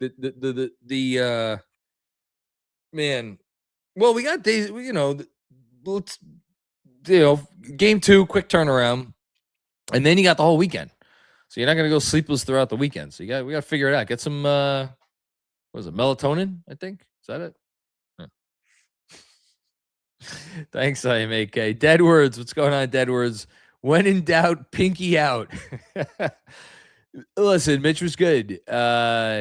Still haven't gotten the story of what happened. I don't really care at this point. Just happy he was playing, and I'm sure that was a special moment for him. And he was good. He was good. Everybody was good. Nobody played.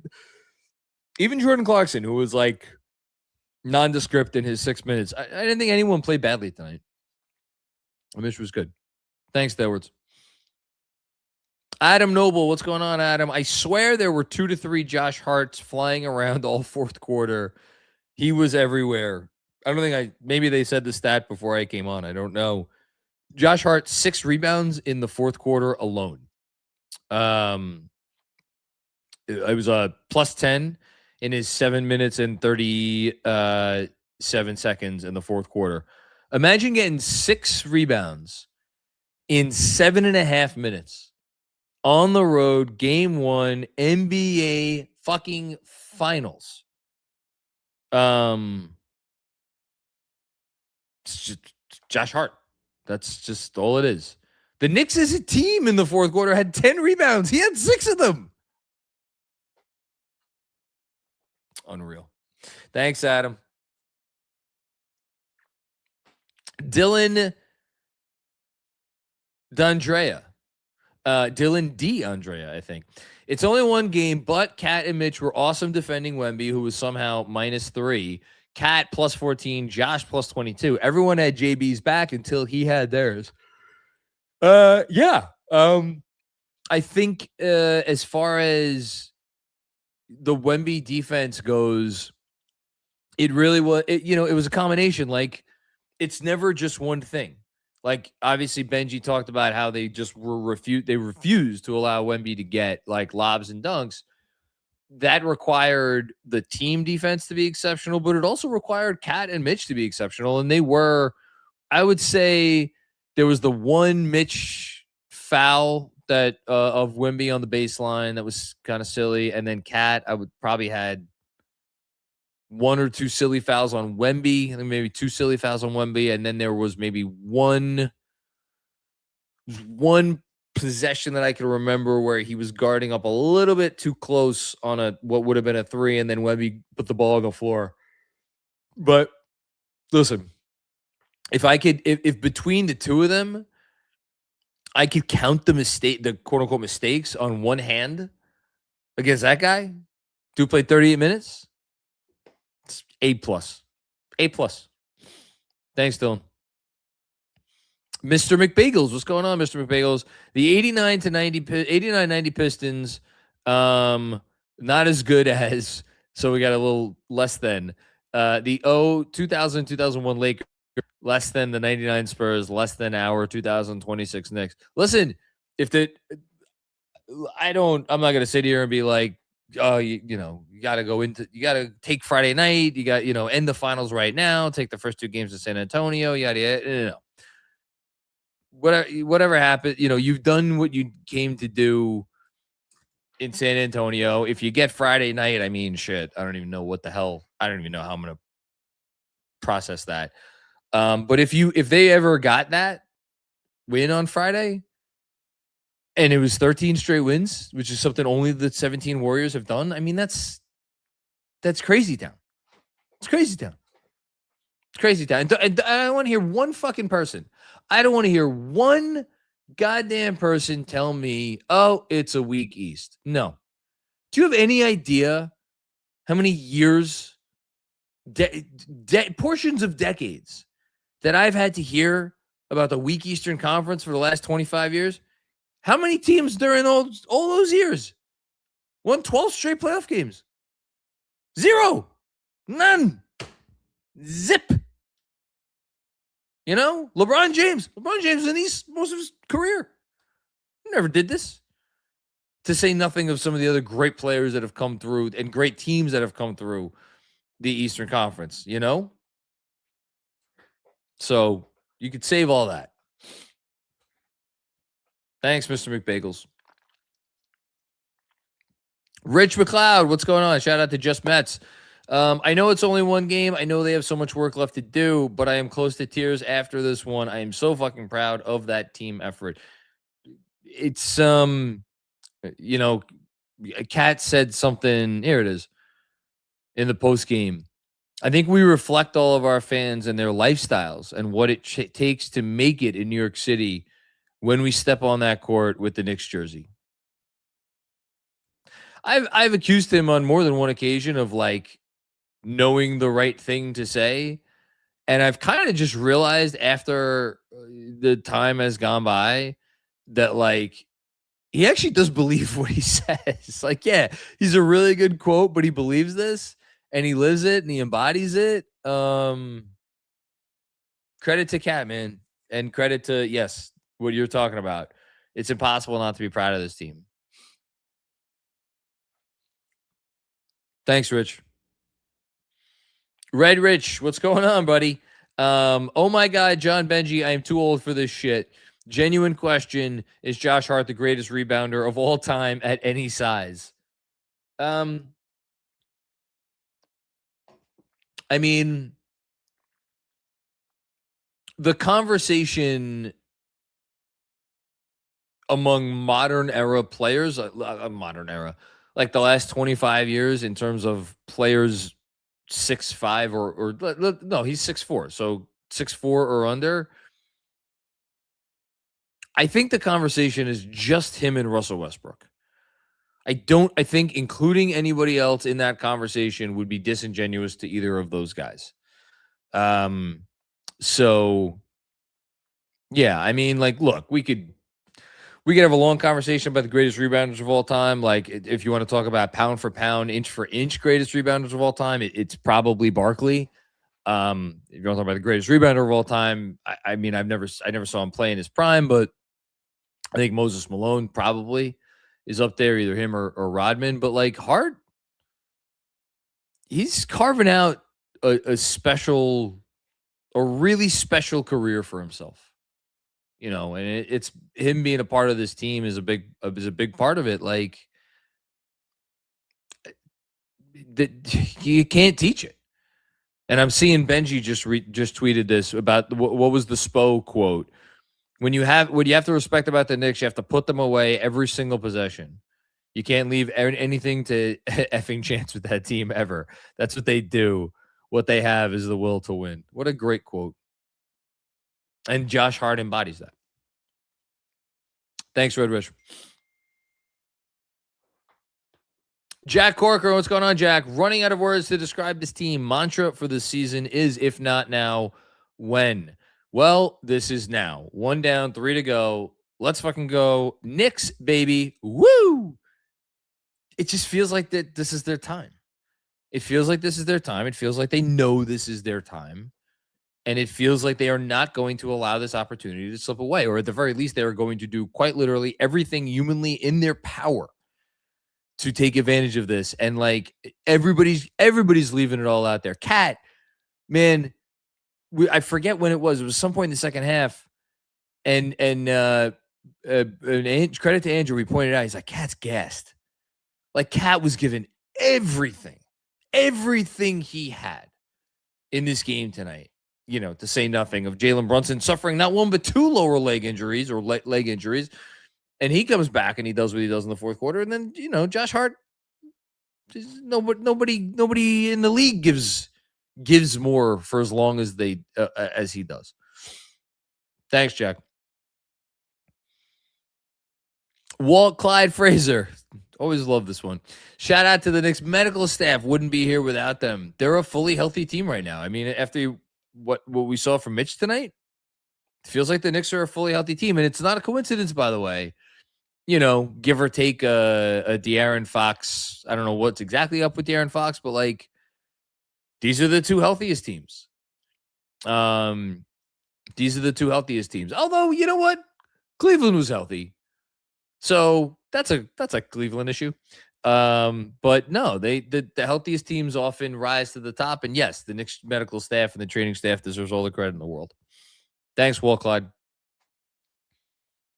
Mr. Fabro, what's going on, Mr. Fabro? $10 for good game 2 vibes. Listen, man, you gotta keep running this back at this point. I don't know if you've been doing it the whole time, the whole playoffs, but keep it going. Keep it going, because you're at this rate, you're buying yourself a Knicks championship. So kudos to you.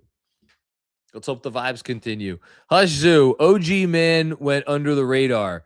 We're going to talk about OG right now. Incredible second half, especially in the fourth quarter. I'm so proud of these guys. Never quit. Cat, so proud. Josh, man, the heart. Let's freaking go Knicks. So, OG, I think it was, and again, apologies that I don't know this offhanded, but I think he went on a personal 8-0 run. And the thing I want to point out, yes. So yeah, it was a personal 8-0 run. It was at the beginning of the fourth quarter. When OG started that run, the Knicks were up by 1 point. And then by the end of that run, they were up by 5 points. And it was like it was a great classic NBA fourth quarter, because you had, and it really goes back to the third, because you had the Knicks making the push at the end of the third, then you had the tit for tat, then you had another push from the Knicks, and then the Spurs came back and they I think they tied it up. Yeah, they did. They tied it up. That was when Cat was exhausted. Then you had another push from the Knicks. So now we're getting 3 pushes from the Knicks. That's when they went up by 8. Then the Spurs came back and took the lead, and then you had the final push. So you had 4 big pushes from the Knicks in a span of about 15 minutes. But one of those pushes was all OG Anunoby. And yes, he hit those back-to-back threes, including the crazy one over Wemby. And it started with a nice drive. But you know what was the first play from that sequence? Was OG Anunoby absolutely crashing the glass and drawing a foul on the San Antonio player who was not able to box him out. That got the Knicks a second possession, and that gave OG the opportunity to get that drive and start that 8 straight points. So OG Anunoby, exceptional game from him. Again, I haven't really thought too much about the stars of the game, because I mean, there's 5 legit candidates. It's Landry, it's Brunson, it's Hart, it's Cat, and it's OG. I have no idea how I'm going to sort these guys out. Truly don't. Am I leaving Brunson out of the stars of the game? I don't know. I have a feeling Shaman may get an honorable mention. That's where I'm leaning. As for the other 4, I don't know what the fuck I'm going to do, because OG was so good. Thanks, Hush. Iceman Sham. Same thing you guys said after game 1 last series. These guys just got a will to win. Yeah, I mean, it wasn't a 22-point fourth quarter comeback, but it was a 14-point third quarter comeback, in a hostile environment. And they did it. And, let's see if it sets a tone for the series. We'll see. Thanks, Iceman. Red Witch with another one. What an incredible win. This team is the Rocky Balboa of basketball. I'm going to come back to that in a second. Just never beaten. Shout out to my son Jasper, who will be watching too. Let's freaking go Knicks. Now I'm remembering. You had sent a message or an email or something, and it's all running together, but I remember you referenced your name, your super chat name, and it was very touching, whatever it was that you wrote, and you talking about your son Jasper just reminded me of it. Shout out to you. And the Rocky Balboa thing made me laugh because, again, when I was on Sports Night before, I didn't know what questions they were going to ask me because we didn't get time to go through those ahead of time. Usually I do. And I was like, man, if they ask me a question, just like a general question about the game, I'm going to compare the Knicks to Rocky Balboa, because that to me is exactly what it felt like. Just it was a heavyweight fight and they were able to withstand more punches. So credit to them. Jason M., my guy. Cat dominated the first half, Brunson the second half. I don't even think the Knicks played well, and yet we got the win. 3 more to go, 12-0. Let's go, Knicks. Did the Knicks play well tonight? They played really well defensively. It was not a perfect defensive performance. It's like, again, Benjy nailed it with the closeouts and like being more disciplined on that stuff. But it was an A defensive performance. Offensively, it's tough to give them anything less than a B because of Wemby. I don't know. I think it was a B offensive performance from the Knicks tonight. Because you're not dealing with a normal NBA defense. You're dealing with this thing that you can't prepare for. And even when you see it, you can't always solve it. Thanks, Jason. Hush with another one. You can talk about your new best in the world, the next generational player, but who do we have when it matters fucking most? The captain, JB, 3 more. Yes, 3 more. Hashtag 3 more. Let's get that going. Let's get that one going. Oh, I love you. I was like, what is ILY? I don't know any of these things. Dan Hidalgo, what's going on, Dan? Quit playing with the Knicks. Fuck around and find out. They could have let go of the rope so easily in the first half. The Knicks are grown men. I mean, even in the second half, like I said it, they scored 2 points. They scored 2 points in the first 5 minutes of the third quarter. Like, look, I don't want to hear anybody say the Knicks got lucky to win this basketball game, because they did not get lucky to win this basketball game. Because it's the finals, it's the stage. Like the Spurs, they certainly did okay in the third quarter. Like they got some stuff to go down, but I'm looking at it right now, and I guarantee now that I'm seeing it, the Spurs took 1, 2, 3, 4, 5, 6, 7, 8, 9 times threes in the third quarter, and they hit 0. So look, that stuff matters to me, because the Spurs are gonna look at this and they're gonna say, all right, look, guys, we shot 28% from 3. It's like, if we have a normal shooting game, like we win this game. But the Knicks, it's not like the Knicks shot the lights out of the ball tonight. Again, what did I say? They were 3 of 20 something on above the break threes, 3 of 26 or something crazy. Like the Knicks have better shooting in them. 100% the Knicks have better shooting in them. Yeah, Spurs 0-9 from 3 in the third quarter. Knicks 2 of 10. So it's not like the Knicks were all that much better, and they came back from 14 down to tie it up, despite the fact that they only went 2 of 10 from 3 in the third quarter. Dennis DiSpato with another one. Play our worst game of the postseason, win by 10. Let's go Knicks. No, this was not their worst game of the postseason. Their worst game of the postseason. It was game 2 or 3 against the Hawks. Pretty comfortably. They didn't shoot it well in game 2 against Philly. They played well in that game, though. Actually, no. Their worst game of the postseason was game 1 against Cleveland. Comfortably. Yes. Thank you, Mark. I was like, good job by Mark recognizing that instantaneously. Yeah, that was their worst game of the postseason. Because even game 2 against Atlanta, they played pretty well for 3 quarters, and then they kind of fell apart. And game 3 against Atlanta, they played horrendously in the first quarter and then played pretty well. So for the majority of the game, it was game 1 against Cavs. I don't even know this is in the bottom. I mean, their play is such a high level. It's an impossible question. But Robert Cross, first time, long time, with your boy John. Josh Hart, hashtag 53 wins.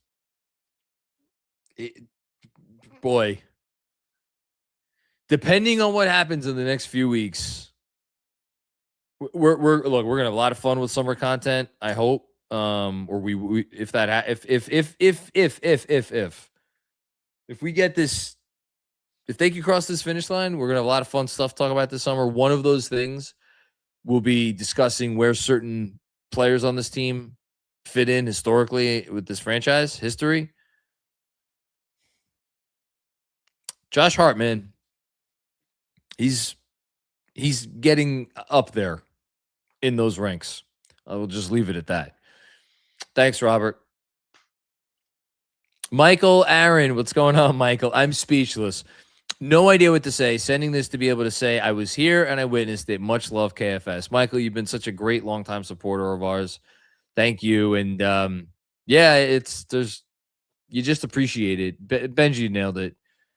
Take it in, take it all in, appreciate it, cherish it.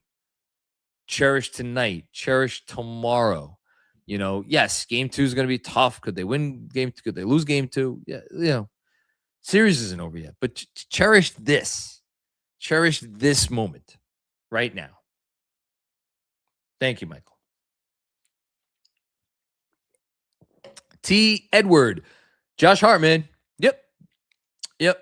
Josh Hart. Absolutely. Appreciate you. Thank you. Matt Falk. Hey, John, guess what? The series has started.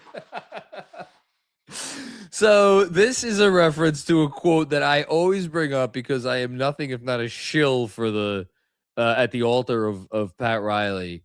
I always bring up Riley's quote, which is that a series doesn't start until the road team wins a game. Well, guess what? The road team won a game. Yes, Andrew would have loved this one. Yes, the series has indeed begun. So there you go. Iceman with another one. Learning off of a win when you didn't play anywhere near your best. What a place to be in. Yeah, and that's why I asked Benji this question in the context of Brunson. Like, what did Brunson figure out? And you know, I like Benji's answer because it's not like he figured stuff out. I mean, he had looks and needs to be a little bit better and make some shots. But like, I think the Knicks have to feel pretty good. I think the Knicks have to. Again, Benji nailed it. Third quarter, it's like no hesitation. Like, you just go into the next action. Go into the next action. Go into the next action. That's all it is. So they'll get better at that. Brunson, I think, will make some more shots. You know, I really don't think the defense can get that much better. I mean, there'll be hopefully a little bit more discipline with the closeout stuff. And that's it. Thanks, Iceman Sham. Appreciate you. Miguel Bustos, and just like that, 3 more games. Oh, man. 3 more. Okay. Thanks, Miguel. Ryan from Australia, 12 in a row. 12 in a... Hold on. I know what I didn't look up yet. Give me 1 second here. I think this is the 4th longest winning streak in Knicks history. If I recall correctly, the longest winning streak was they won 16 or 18 straight in one of the championship years. They won 15 straight in the 93-94 season, I think. And then the Melo team won 13 straight. Let's see how close I got. 18 straight, 69-70, 15 straight, 93-94, 13 straight, 12-13. Okay, so I got all 3. So they're 1 away from equaling the longest streak of the 12-13 team. And if they just don't lose again for the rest of the season, they will equal the 93-94 team. Obviously, both of those streaks did not occur in the postseason, but yeah. Oh, wait, I didn't read the rest of that. Hold on. So go back to that if you don't mind, Andrew. Or Mark. No, don't go back. Hold on. I think there was more to read. Was there not more to read? Just give me a sec. Oh, yeah, sure. because I unstarted it, so I have to go back and find it. Oh shit! No, that's all right. I think there was just a think note so. about coming in from Australia or something, which Okay. I want to just give a shout. You don't have to go Get back it to back. it. What was the it's- name again? I forget. Just Okay, shout out to you. I'll find it. Don't All right. drive yourself crazy. It was my fault. B. Baker, San Antonio. You just met David, and he's brought a whole lot of smooth stones with him. I appreciate the creativity there. That was good. Thanks, B. Baker. Appreciate you. Hi, Zoo. That 3-ball avalanche is coming. Woo! Let's go, Knicks. So we can do this stat. So the Knicks won tonight while shooting 31% from deep? 31% from deep. In the postseason, that is, I want to say, their third lowest in terms of 3-point shooting percentage. Pull it up right now. I got it. So they shot 27% against the Sixers in game 2. That was the game I referenced before. They won that game by 6. It was tight. They shot 28.6% against the Hawks in game. I don't know which game this was. Which game was this against the Hawks? This was game 3 against the Hawks. They lost that game. They shot 31.3% in the overtime win against the Cavs in game 1. They obviously had to overcome a massive deficit to win that game. And then they shot 32.4% in the other loss to the Hawks. So when they have shot this poorly and every other, then they shot 33% against the Sixers in the game 3 win against Philly. And what ended up winning that by 14, and then everything else was 36% or above. And actually, most of them, or quite a few of them, were like significantly better than that. They were only 2 and 4 coming into tonight in games where they did not make at least a third of their threes. So the fact that they got this shooting 31%, again, I get it. Spurs didn't shoot well either. Like they'll shoot better. They will shoot better in these finals. I guarantee you they will shoot better. Okay. Mark, you're the man. So let me read the rest of this. 12 in a row. Even on an off night, we find a way to get the W.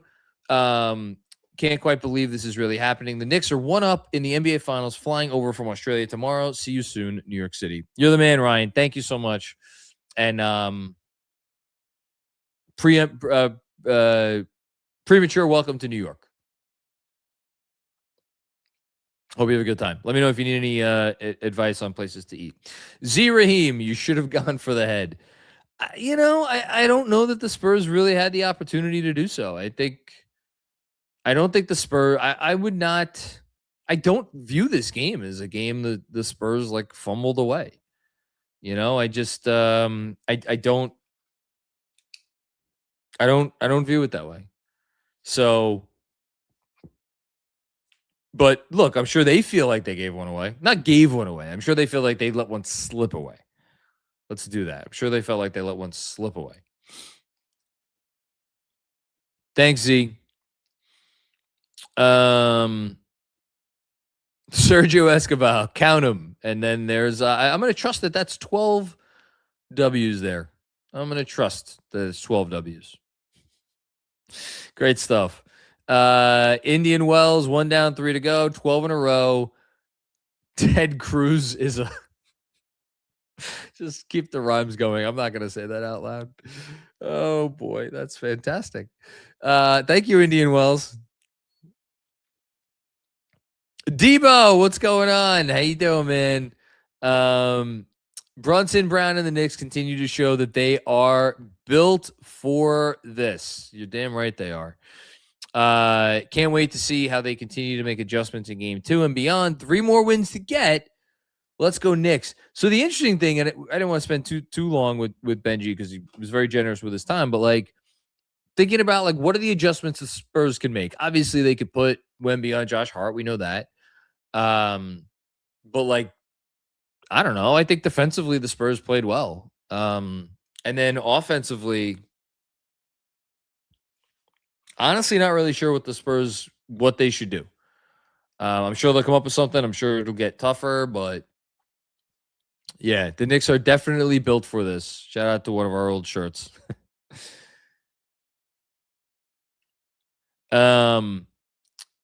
B. Baker, and we didn't even play well. I'll push back on that. I really don't think it's that they didn't play well. They didn't play as well as we've become accustomed to seeing them play, but that also has to do with the Wembanyama factor, which, cannot be overstated how important he is and how much he changes everything on both ends of the court. Really, he's the best player in the NBA. He's the most impactful player in the NBA. So, yeah.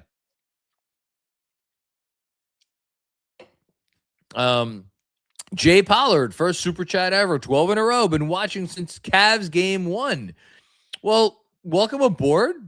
Thanks for being part of the Knicks Film School family. Everybody who watches, everybody who listens, everybody who does anything with us, you're extended family. That's kind of how we roll here. And stick with us. The vibes are good, so you don't want to change anything, right? Because why would we want to do that? Thanks, Jay Pollard. Danilo Peralta. I could talk like an Italian. Let's talk about it, Kat. I love Kat. Kat's been so good. The delight. Thanks, Danilo. I got a stat too, also. You don't think Peralta is Italian? No, Danilo Peralta? What else would it be? Mark's saying he's not positive. Let us know, Danilo, in the chat. Jay Berg, again, for the people in the back, everyone's better than Jalen Brunson until it's time to be better than Jalen Brunson. Real convos start if the Knicks win it. Oh, I think the combos have started already. Credit to some people in the national media. He's just a very unique NBA story. The comparison not as a player, the comparison as a story, as an evolution of a point guard, is Chauncey Billups, who bounced around different teams before making All-NBA for whatever 3, 4, 5 All-NBA appearances, finished 5th and 6th, I think, couple MVP votings, ended up making the Hall of Fame. That's the comp. But Chauncey Billups was not this level of shot maker. Oh, Mark is saying so Peralta Dominican. All right. Well, I saw the Danilo though. I'm thinking Danilo Gallinari. No? Yeah, I guess. Well, listen, shout out there. Well, listen, I'm taking Danilo's word for it. Either way, I should have been able to pronounce that. Yeah, man, Brunson's he's earned every ounce of praise. He's put himself into some select company. I'll say that. Thanks, Shayberg. Dude just had 30 points in a finals game. Shit. Mr. J Tails, what's going on? Shout out to you. One of our patrons, I believe, had to win the meh-ish Wemby game. Took their heart out and showed our balls yet again. Was this a meh Wemby game? Like, I'm going to read the stats again. I'm not saying it was. I'm not saying it wasn't. I'm just going to read the stats again. He had 26 points on 21 shots, 12 rebounds, 2 assists, 6 turnovers, 1 steal, and 3 blocks. 3 offensive rebounds out of that 12. So you want to tell me he could cut down on the turnovers? Okay. There was the one that he had, the unforced error when he was dribbling. But, like, I don't know. This is the finals. The Knicks are playing incredibly physical defense, as evinced by the 13 fucking free throws he had. Like, when you're showing him this many bodies and when you are playing with him, and you're playing this physically, he's going to get to the line. But, yeah, 6 turnovers doesn't surprise me. And then you look at his shooting line and you say, okay, he was 6 of 21 from the field and he was 2 of 9 from 3. They made his life hard. Will he have a better shooting game in the finals? Absolutely. I feel like tonight was when you consider both ends of the court, it was a B Wemby game. You know, it was a B. Maybe I wouldn't go B plus. I think it was B. I don't think it was like a C plus or something like that. No, I mean, Spurs fans probably saying it's like a B minus, C plus. I don't know about that. I think that's not giving enough credit to the Knicks defense. So, he'll have better games, but I don't, he also took 21 shots too. That's the other part. He got a lot of shot attempts, and some of those were a little forced. So I don't know. I really like, I like what they did against him, and I'm confident that they can continue to do enough. They're not going to shut him down. They'll do enough. I think they'll do enough to win 3 more games. Thanks, Mr. J Tails. Jigar, excuse me, Ray Thatha. I hope I got that right. 15 boards, 5 stocks, plus 22. Josh Hart is a difference maker. This is why talking of benching or worse, trading him is nonsense. Well, listen, I hope everybody watching this channel right now, and again, shout out to anybody new that we have that has come aboard. If you are consuming content that is like, says we need to trade Josh Hart, the Knicks need to trade Josh Hart, you need to consume better content. And I'm not even talking about us. There's a plenty of, I've had the pleasure of going on with CP, seeing him multiple times over the last week. Nobody better. There's plenty of great Knicks content out there that doesn't say silly shit. So no, we do not need to trade Josh Hart. I'll just leave it at that. I didn't say anything, Mark. I didn't say anything bad. I still know how to toe a line. Mzal, what's going on, Mzal? How you doing? John, this fucking team. What a generous contribution, by the way. Thank you so much. You've been here all postseason long, man. Best win of the playoffs so far. I had nothing and won. Again, had nothing is a little strong for my taste, but they brought it, and they did get the win. What a team, bringing back the grit and grind we hear and all the ghosts of Knicks past. Let's fucking go. 3 more. Yeah, this is like the grit and grind Grizzlies with the super soldier serum. Marc Gasol won. Did he ever? I think he won Defensive Player of the Year. I'm pretty sure he got one. Cat's not playing a Defensive Player of the Year level, but he's playing a really good defensive level. And he could do all this other stuff on offense. Jalen Brunson, the super serum version of Mike Conley. All the role players on that grit and grind team. They have similar types of guys in terms of defense, but they're just much more skilled offensive players. It's imagine you gave Tony Allen the offensive game of like the best role player in the league. Well, meet OG Anunoby. It really is. Look, you nailed it. It's a special team, and we know it's a special team because there's, again, 80 years of NBA history. 3 12-game postseason winning streaks. Knicks got one of it. I say it out loud. It sounds insane. And here we are. Thanks, Emzo. Rick F., we had to win this game. Okay. Wemby went 6 of 21. Doesn't mean most teams would, but this team does. 3 more. I didn't feel it in the moment. I don't feel it now. I know he went 6 of 21.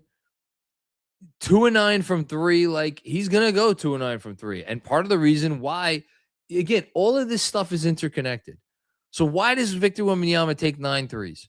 Well, part of the reason he takes 9 threes is because he knows he's getting his shit beat out of him anytime he steps foot inside the arc. And then you could ask the next questions. All right, well, 2 of 9 from 3. Why was he 4 of 12 from inside the arc? How does that guy go 4 of 12 from inside the arc? And I think that's deceiving because of how many times he got fouled and how many times they prevented him from taking shots that would have made that shooting percentage go much higher. Because, look, they sent him to the line for 2 shots. If you replace that with the shot he would have gotten if they didn't foul him, well, all of a sudden that 4 for 12 inside the arc turns into, 9 of 18 or something, and all of a sudden we're talking about, all right, well, he was 50% from inside the arc. And go by the way, look at his percentages. This is the thing, Rick. This is why I felt good going in here. I'm not saying the series is over. I'm not saying Wemby's not going to have better games. Go look at what he's shooting on long twos in the playoffs. I forget what the percentage is. It starts with a 1. It's like 17% or 15% or something. Go look at what he's shooting from the short mid-range, floater range. Talking 4 to 15 feet coming into this game. It's only 43%. That number I committed to memory. So like, if you force him into those shots, if you stand your ground and you just take away the stuff at the rim, like, it's still not a great game from him offensively, but like you could deal with all that. It's the rim stuff that kills you. And instead of giving that up, they send him to the line, which is why we're talking about a guy who had 26 points on 21 shots, which is not an atrocious offensive game. So to me, I'm not looking at this as like, the avalanche is coming. Like, he'll play better, but there's a rhyme and a reason to all this stuff. There really is. Thanks, Rick. Hush, this was our rust game, by the way. We're so here, man. I hope so. I hope this was our rust game. I think part of it was probably rust. But I think more of it was just Spurs and the Wemby effect. But no, I think part of it was rust, and they got over it, and that's great. Thanks, Hush. Sam Garcia, what's going on, Sam? How are you? Never been happier to be as wrong about a player as I was about Karl-Anthony Towns. Join the club, brother. Join the club. And my confidence never wavered in Cat. Best number 11 to play in MSG. Yeah, I mean, well, wait a minute. Wasn't Mark Messier was number 11. I'm not a hockey fan. I think Mark Messier was number 11. So, I mean, it's 1-2 in some order. It's pretty good company to be in. Thanks, Sam. Goncalo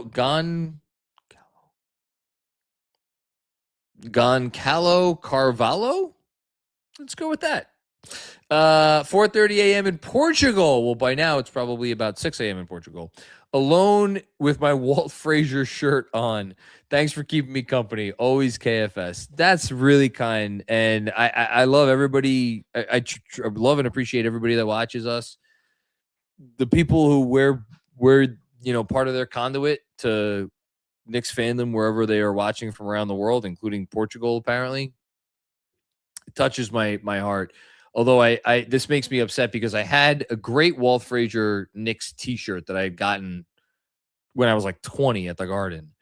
And I don't know. It didn't make it. One of the dozen moves I've had over the last 20 some odd years didn't make it with me. And I loved that freaking shirt. And yeah, I don't have any Walt piece of clothing, and I should probably get one. Thanks, man. Will Thompson, every time OG hits 2 of 2 free throws, it's justice for Eastern Conference Finals Game 1. Yeah, he learned his lesson. He learned his lesson. Thankfully, he did. Listen, we don't have to worry about that anymore, which is great. I was about to say, I thought you were going to be like, every time he goes 2 for 2 from the line, and Anne Hathaway gets its wings. I don't know if that makes any sense. Thanks, Will. Alex, what's going on, Alex? I made the mistake of saying Josh Hart was not a starter on a contender. Not only is he, but he's a MFing closer. Most important player on the court. No boards, no rings. Strong enough to stifle Castle. One thing that I will give myself some credit for coming into the series is I did like the Hart on Castle matchup. And I know he didn't start on Castle. I'm pretty certain he started on Vassell. Oh wait, no, was OG on Vassell? Look, they all guarded different guys. Either way, I like the Hart on Castle matchup. I like Hart on Harper. he is a closer. And Alex, we've had so many conversations over the years about Josh Hart in many different contexts. And I don't blame you for any of your opinions on Hart, because I always thought and I think you came at them from a reasoned, measured place.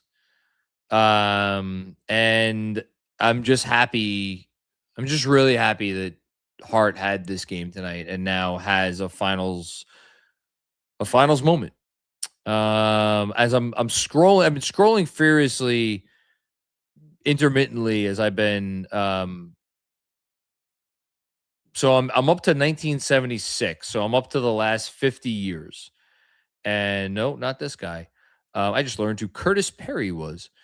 What I'm looking for is, when is the last time a player under 6'6" had 15 rebounds in a finals game? And I am through 1976, and there's no one. I mean, Kobe had 15 rebounds, at least 15 rebounds in a finals game.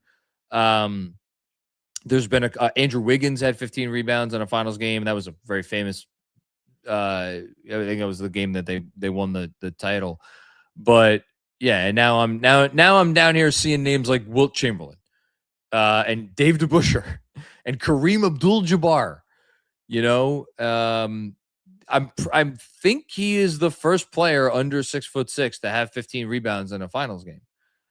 You want to do the stat of the game now, Mark? We could do it if we got the graphic ready. Sure.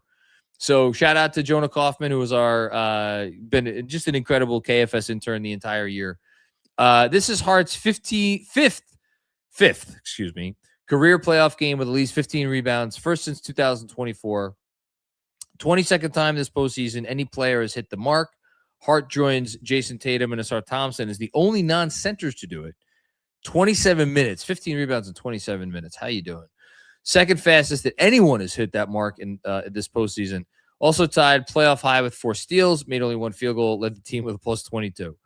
And I'm gonna call it right now. Like I'm seeing, like Elgin Baylor, he was over 6'5". These are all big dudes. Who's Clyde Lee? 6'10". Yeah, I mean, like I'm pretty sure this is a first. I think either it's a first, or you have to go back to the fucking 50s to find someone Josh Hart's height or shorter to grab 15 rebounds in a finals game. How tall was Hondo? Hondo was 6'6", right? Or 6'5"? 6'5". So Hondo is the shortest that I found. Hondo was 6'5". So I will note that. And Hondo had 16 in 1966. That's what we're talking about here. Fucking Hondo. John Havlicek. Incredible stuff. Okay. Thanks, Alex. Appreciate you, man. Rick F, JB, Towns, Hart. Good luck figuring out the order of the 3 stars, John. I got to tell you, man, and I'm not blaming you, because I think in my mind, in my heart, those are the 3. I'm going to need to seriously sit down and consider OG Anunoby, because OG Anunoby was dynamite tonight. I know he had that stretch in the third quarter where offensively he was just not that good. OG defensively all night. Rock solid. Just absolutely rock solid. But those are probably the 3. I gut feeling, if those are the 3, it's Hart, Towns, Brunson in that order. But we'll see. I gotta think about it. And I finally found it, by the way. The last player 6'4" or under to have at least 15 rebounds in a NBA Finals game. That would be Sam Jones, Hall of Famer Sam Jones of the Boston Celtics, who won, I think, like 9 NBA titles. Hall of Famer, 10-time All-NBA. 10-time NBA champ, Sam Jones. Last player, Josh Hart's height to get 15 rebounds in a finals game. 1963. Speak of the devil, Andrew Badal, Josh fucking Hart, true champion. You got that right. You got that goddamn right. Thanks, Andrew. AO Swavey. What's going on, AO? So hype we won, but Cat needs to shoot it in the fourth. I thought Cat's process was good tonight. There was one play, and he shot it. But there was one play. Oh, wait, no. Sorry. There was one play. It was Cat didn't shoot it. It was I think it was a tough 2 that Brunson kind of settled for early-ish in the fourth quarter. And I thought they could have gotten it to Cat down low. Cat had, who do you have on him? He had a wing side. He had someone he should have been able to do damage on. I don't know. I thought Cat's process was good. I'll go back and rewatch it, and I'll get back to you. Thanks, AO. Bill Peterfriend, thank you for the generosity, Bill. One game at a time. Lots of pressure on the Spurs in game 2. They don't want to go to the Garden down 2-0. No, they don't. We simultaneously played well and played poorly. Shot poorly, really. Huge, gritty win, 12 in a row. That's interesting. You're the first person that has brought that up in terms of, the pressure that now goes onto San Antonio going into game 2. We'll see how they respond. I will just say I've cited the stat a few times. I will cite the stat again that the last 3 road teams to open the NBA Finals with a victory have all gone on to lose the series. Notable that those 3 teams that beat the 3 teams that beat those teams that started off with a road win, one contained LeBron James, another contained Steph Curry, and both of them, by the way, were in the prime of their careers. It was 2013 LeBron James, 2022 Steph Curry, and then last year, the Oklahoma City Thunder. And your mileage may vary on your opinions of the Pacers and that Thunder team and SGA and what would have happened if Halliburton doesn't go down in game 7, whatever. I will just say that I like the Knicks' odds of bucking that trend. Thanks, Bill. And yes, the pressure is on the Spurs. Drew P. Brunson has a new greatest shot of his career. I think the greatest shot of Brunson's career is a shot that we have not seen yet, and I think it will come in these finals. But is the 3 from the corner the greatest shot of his career thus far?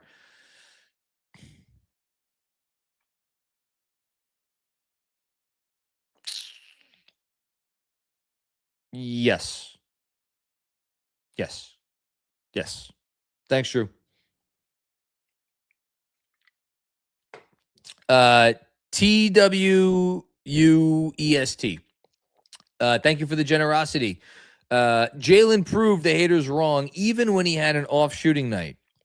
Cat played great defense. It's everything we could ask for. My boy Andrew and I watched through the dark times, and it's so great to see them steal game 1. Did they steal it? I think I used that word. And I don't even know if I feel like that. Did they? I'm genuinely asking, did the Knicks steal this game? It doesn't feel like they stole it because to me, the implication, if you steal a game, the implication is that the other team gave the game away. Like they allowed the game to be stolen. And I feel like, again, I'm sure Spurs content people are like, we should have won that game. We had it to win. We didn't win it. We didn't, yada, yada, yada. I don't know, man. They were down 14, yes, but I don't know. It's tough. We're arguing about semantics, but I love my favorite thing to do is argue about semantics. I'm a former lawyer. Stole it. I wouldn't go stole it. I don't think so. I wouldn't, they took it. Talk about arguing about semantics. Shout out to you and your boy Andrew. Next, what do we got? Oh, Livy Lulu. What's going on, Livy Lulu? Cried out of frustration, fear, happiness, exhaustion, like 3 times between tip-off and the final horn. Just a spectacular roller coaster. Good night, New York City, and thank God for Jalen Brunson. I towards the end of the game, there was I felt a tear welling or starting to come to the fore. I was able to suppress it. You know, I can't. I'm on camera. I can't be crying after game 1. But you know, we're 3 more wins. 3 more wins. That's it. And like, yeah, all those feelings, frustration, fear, happiness, exhaustion, 100%. The one I'll push back on it, well, exhaustion in the sense that like if you're like 2 hours into the game when it was like neck and neck and you just feel like you're going to, you know, evaporate or not evaporate, dissolve, maybe, whatever, turn into a puddle. That's, I mean, the proper verb is eluding me at the moment. You know, this game took its toll on all of us. I'm sure it took its toll on the Knicks. It certainly took its toll on the Spurs. So yeah, from that perspective, I guess exhaustion is absolutely a correct word to use. But yeah, gotta do it 3 more times. Hannibal Miles, what's going on, Hannibal? We are the New York Knicks. We are the New York Knicks. We are the New York Knicks. Say go New York, go. I have an 8-track behind me with that song on it that I may have to bust out if they win the championship. Where does one find an 8-track player? Don't know. Thanks, Hannibal. Paul McFarlane, what's going on, Paul? Hart with the greatest 3-point game in finals history. Yes, I concur. Didn't even have to do any research for that one. 15 boards, 6 assists, 4 steals, 0 turnovers, plus 22. Let's fucking go. We got this. And his shots were good shots. Both of his threes were good threes. I forget the missed 2s that he had, but I don't remember him taking a bad shot. He just didn't hit him, which he'll hit him. He's Josh Hart. He'll figure it out. He always does.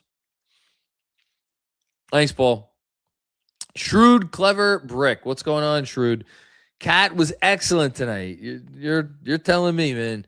Played Wemby tough. No dumb fouls. 1 or 2. But no, not like super dumb. It was, you know what they were? They were fouls that came when he was not as careful as he should have been. But there's a gap, I think, between that and, as you say, dumb fouls. So there were no dumb fouls. I completely agree on that. Strong drives to the cup and never fell on a field goal attempt. Great job by you pointing that out, man. That's a really good job by you. And I think Andrew pointed it out during the watch along, but I completely forgot about it. That's really good stuff to point that out. Some sweet times too. Yes. Don't shake a stick at 4 assists. Shout out to Jose, buoyed the offense when JB was out. And the Spurs were making a run. 3 to go. Yes. 3 to go, baby. 3 to go. I get that tattooed on my arm between now and Friday. Thanks, Shrewd. This next one. Okay, I'm ready. Andrew Beddow, Earthlings. Today we claim our Independence Day. Shout out to Bill Pullman. I started watching The Burrows on Netflix a couple nights ago with my wife. She fell asleep, and then eventually I fell asleep. Neither of us made it through the first episode, but I like the show, and I'm going to revisit it. I very much enjoyed it, and Bill Pullman plays quite a character on the show. So shout out to him. Great super chat. B. Baker, all my exes live in Texas. GMAC, wonderful. GMAC is not here right now, but we'll pass along the compliment. Oh, wow. Benji just pointed this out. Knicks 1 turnover in the second half. Fantastic job by them. Okay. Greg Film Stuff. The game told me all I need to know about this series. Man, I hope you are right. San Antonio Spurs half-court offense, isn't that great? If they need to sprint down the court after every made New York basket, Spurs blew it tonight with a rusty Knicks squad, 1 down, 3 to go. I think I put it in the newsletter today. The Spurs were, I think they've been the 7th best half-court offense in the playoffs. I believe 7th, which is good. It's solid. When you have the best defensive player in the world and you know, one of the 2 or 3 best defenses in the postseason, and you know, young players that could go off and the whole thing, and you get out in transition, like 7th best half-court offense is good. But you know what you need to win games if you have the 7th best half-court offense. Again, shout out to Benji for the stat. You need to get turnovers. And you know what the Knicks didn't do in this game? They didn't commit turnovers. So, yeah, great stuff there. I make that note. Thanks, Greg. Mangu Man, I feel like I haven't seen you in a while. How are you? What a feeling to know if it's close in the 4th. Our chances are more than good. Fucking amazing. Brunson shined per usual, but a complete team win. It's funny. I don't, look, Brunson had the biggest bucket of the game, right? The 3-pointer. And he had some great buckets to start the 4th quarter. I didn't even feel like this was maybe sacrilegious of me to say. I didn't feel like this was like an all-time classic Brunson 4th quarter. Obviously, the fact that it was the finals was notable. But like here, he was 5 of 9. And he made both his free throws. And he made his only 3. So he was 4 of 8 from 2. I think he could be better. I think he could be a lot better. Especially considering the rest of the game that he played. I think he'd be a lot better. The fact that he got 30 tonight, man, and wasn't even a classic. Yeah. All right. Thanks, Mango Man. Appreciate you. Andrew Badal, claim. Stupid. Oh, I didn't even catch that.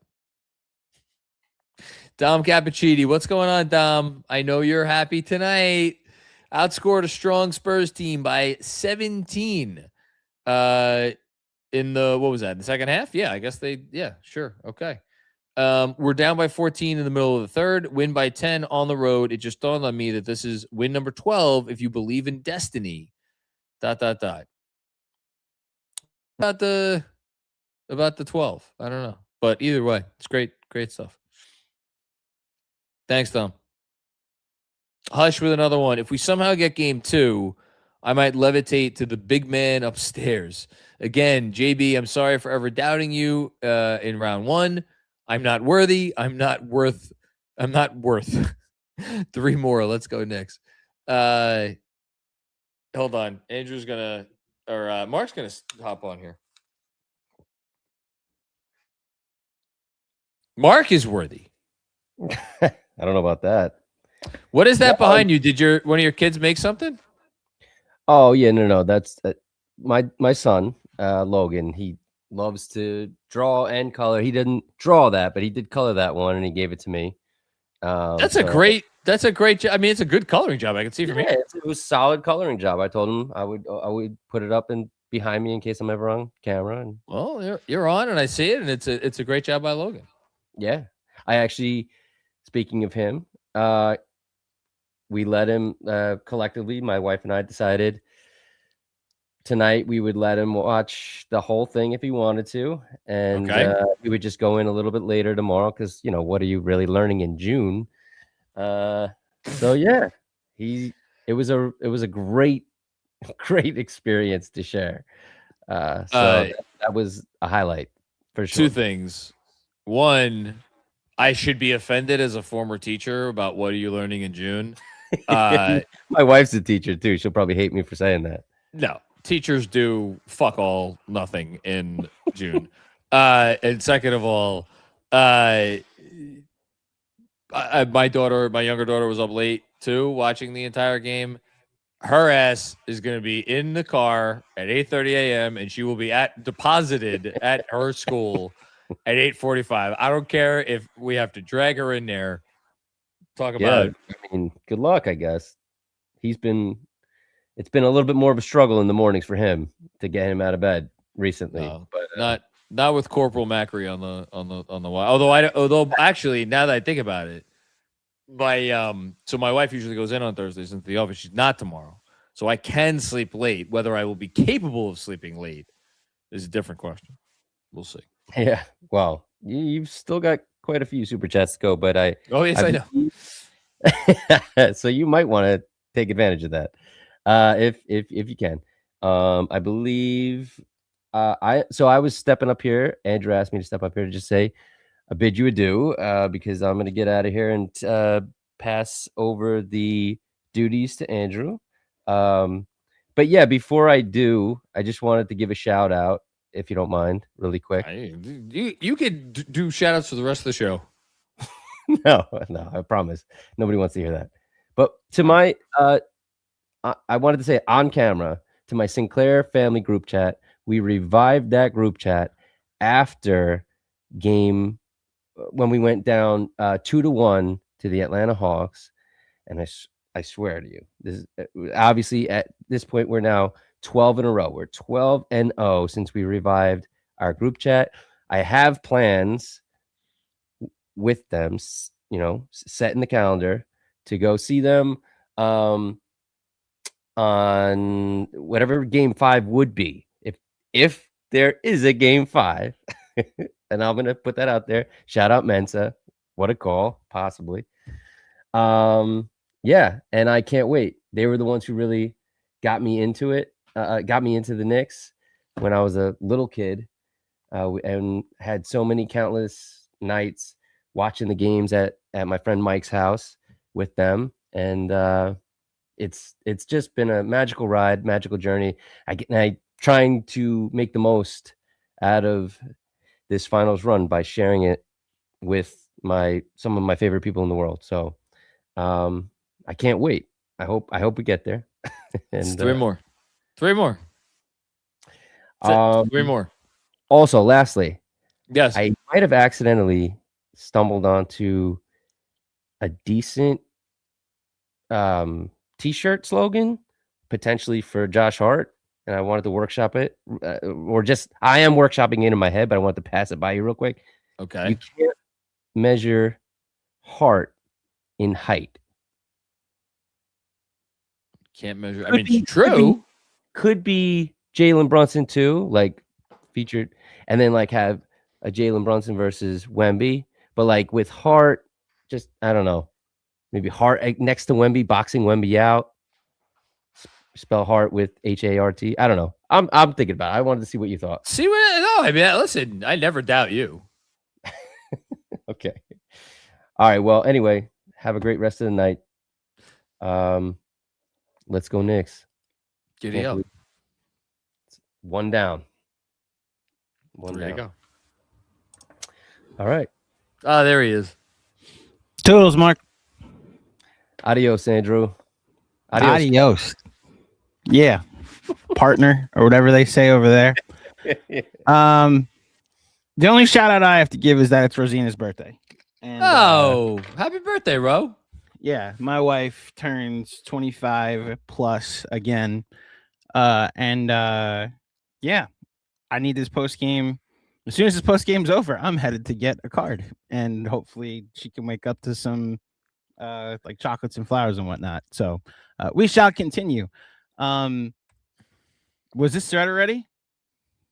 Yes, this is the last one. So go to the next one. Cool. Then we're right here. Phrase Vader, talk your shit, Harper and Champagne. Take that shit out of here. 12 down, 3 to go. Let's fucking go next. Shout out to Julian Champagne, Wagner College, Staten Island's own. I'm not gonna shit on Staten Island. That dude had legendary. I mean, a game that would have had him go down. I mean, look, not that it'll get forgotten, but he did what his team needed him to do in the first half, and they couldn't. And the fact that they still couldn't win. Think about that. Spurs lost the game at home when the Knicks hit 31% from three, and a Spur went 5 of 6 from three in the first half. Not ideal. Ryan Tequila, I'm at a loss for words. What a win. What a team. Cat played great defense on Wemby. Josh Hart and Brunson, players of the game. I don't know how I'm going to order these guys. I really am leaning towards Cat over Brunson, but one thing we haven't talked about a lot is Brunson's defense. Brunson, like, how many times was Brunson in a situation where you're like, oh my God, like, and then they needed to compromise the defense to make up for the fact that he was in a compromising position or whatever. It really, that they have gotten so good at the hedging and recovering stuff to the point that down the stretch, the Spurs weren't even trying to bring him into actions. That's a credit to their team, that everything that they do. Truly. Thanks, Ron. EO Peace, what's going on, man? Game started at 3:30 a.m. in Israel, June 4th. It's my birthday and got the perfect gift. Oh, happy birthday. To breathe again after 3 hours. Go Knicks. Yeah. The fourth quarter, when they went down one in the fourth quarter, I was like, oh my God.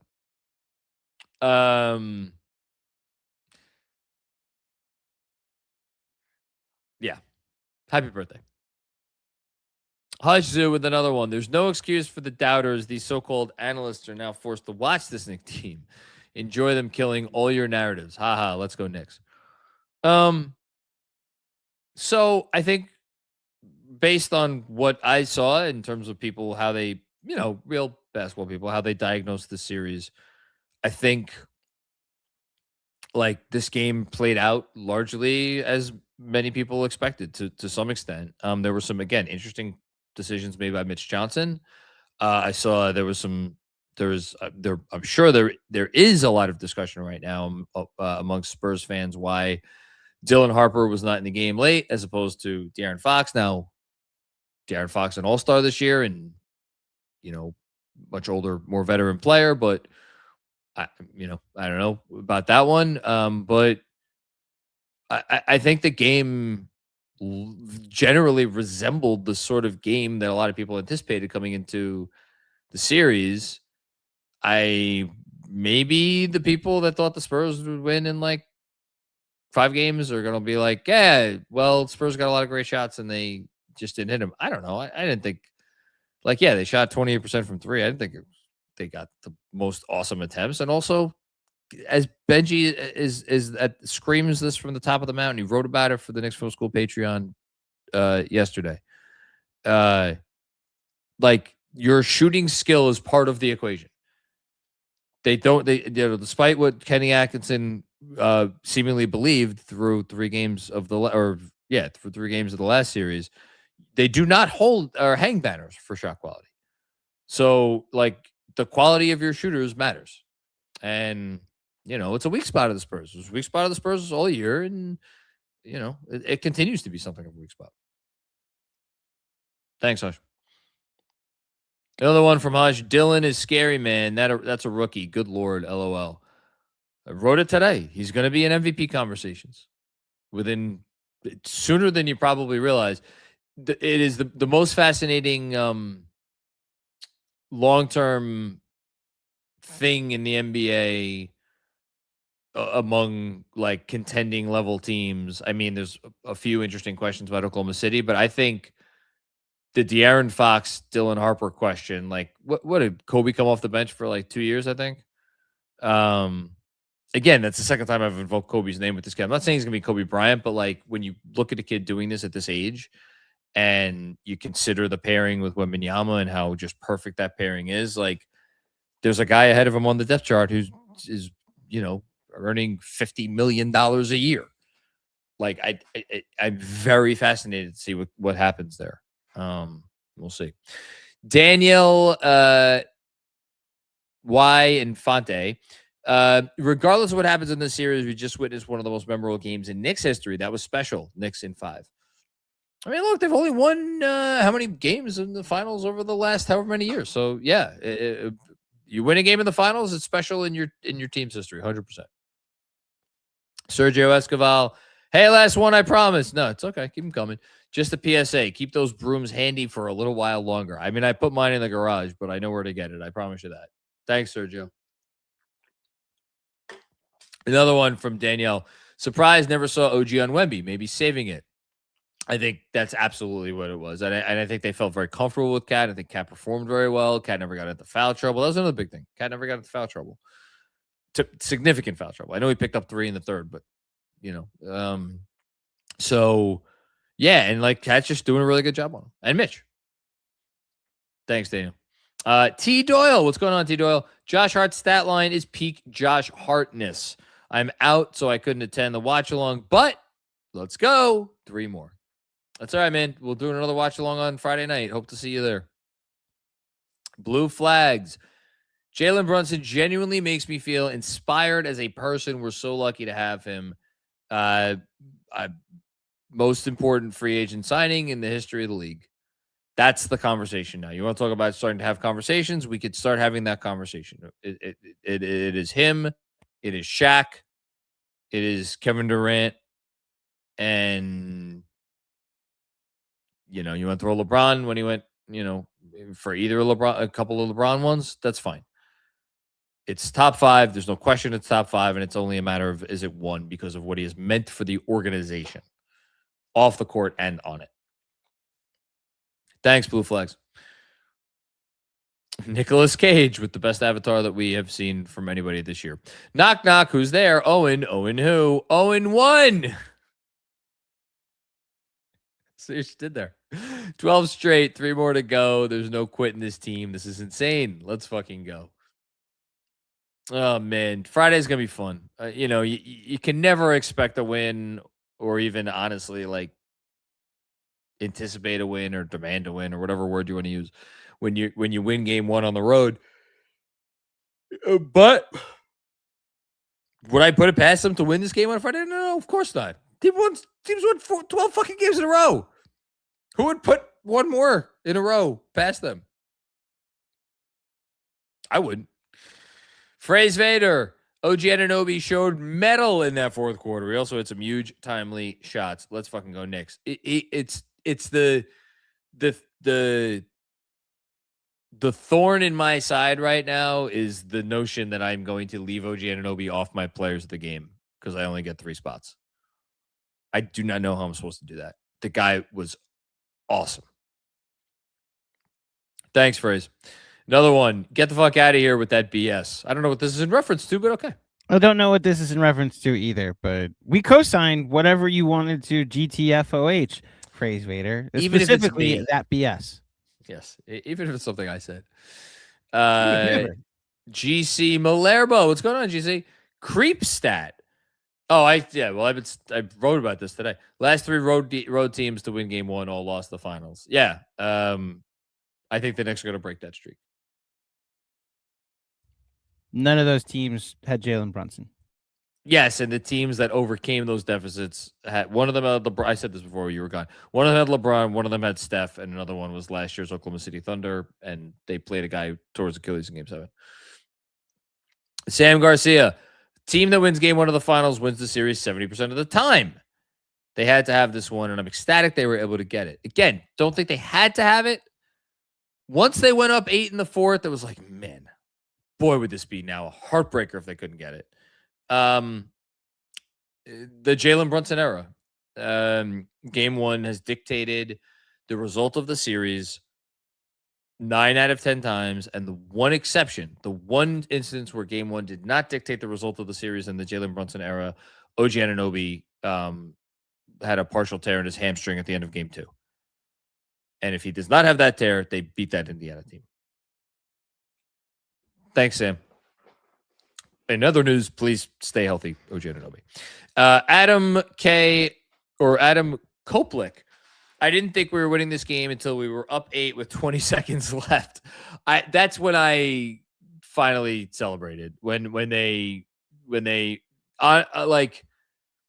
honestly, because look, the Shamet that great job, Mike Brown, for challenging that, for saving your challenge, using that challenge there, getting the Knicks back the ball, getting them a 10-point lead with 20 seconds left. But Shamet deflected that ball. Let's say that doesn't get challenged and overturned, and and the Spurs inbound the ball, and they make a quick three with 19 seconds left or something, and it's up 5 with 19 seconds, and you get fouled and you go 1 or 2 from the line, and then there's another. Look, crazy shit happens. I never believe it's over until it's over. So I'm with you, man. Joseph Sokola, what's going on, Joseph? 13 down, 3 to go. What a great gritty win. It's the word of the night. It's gritty.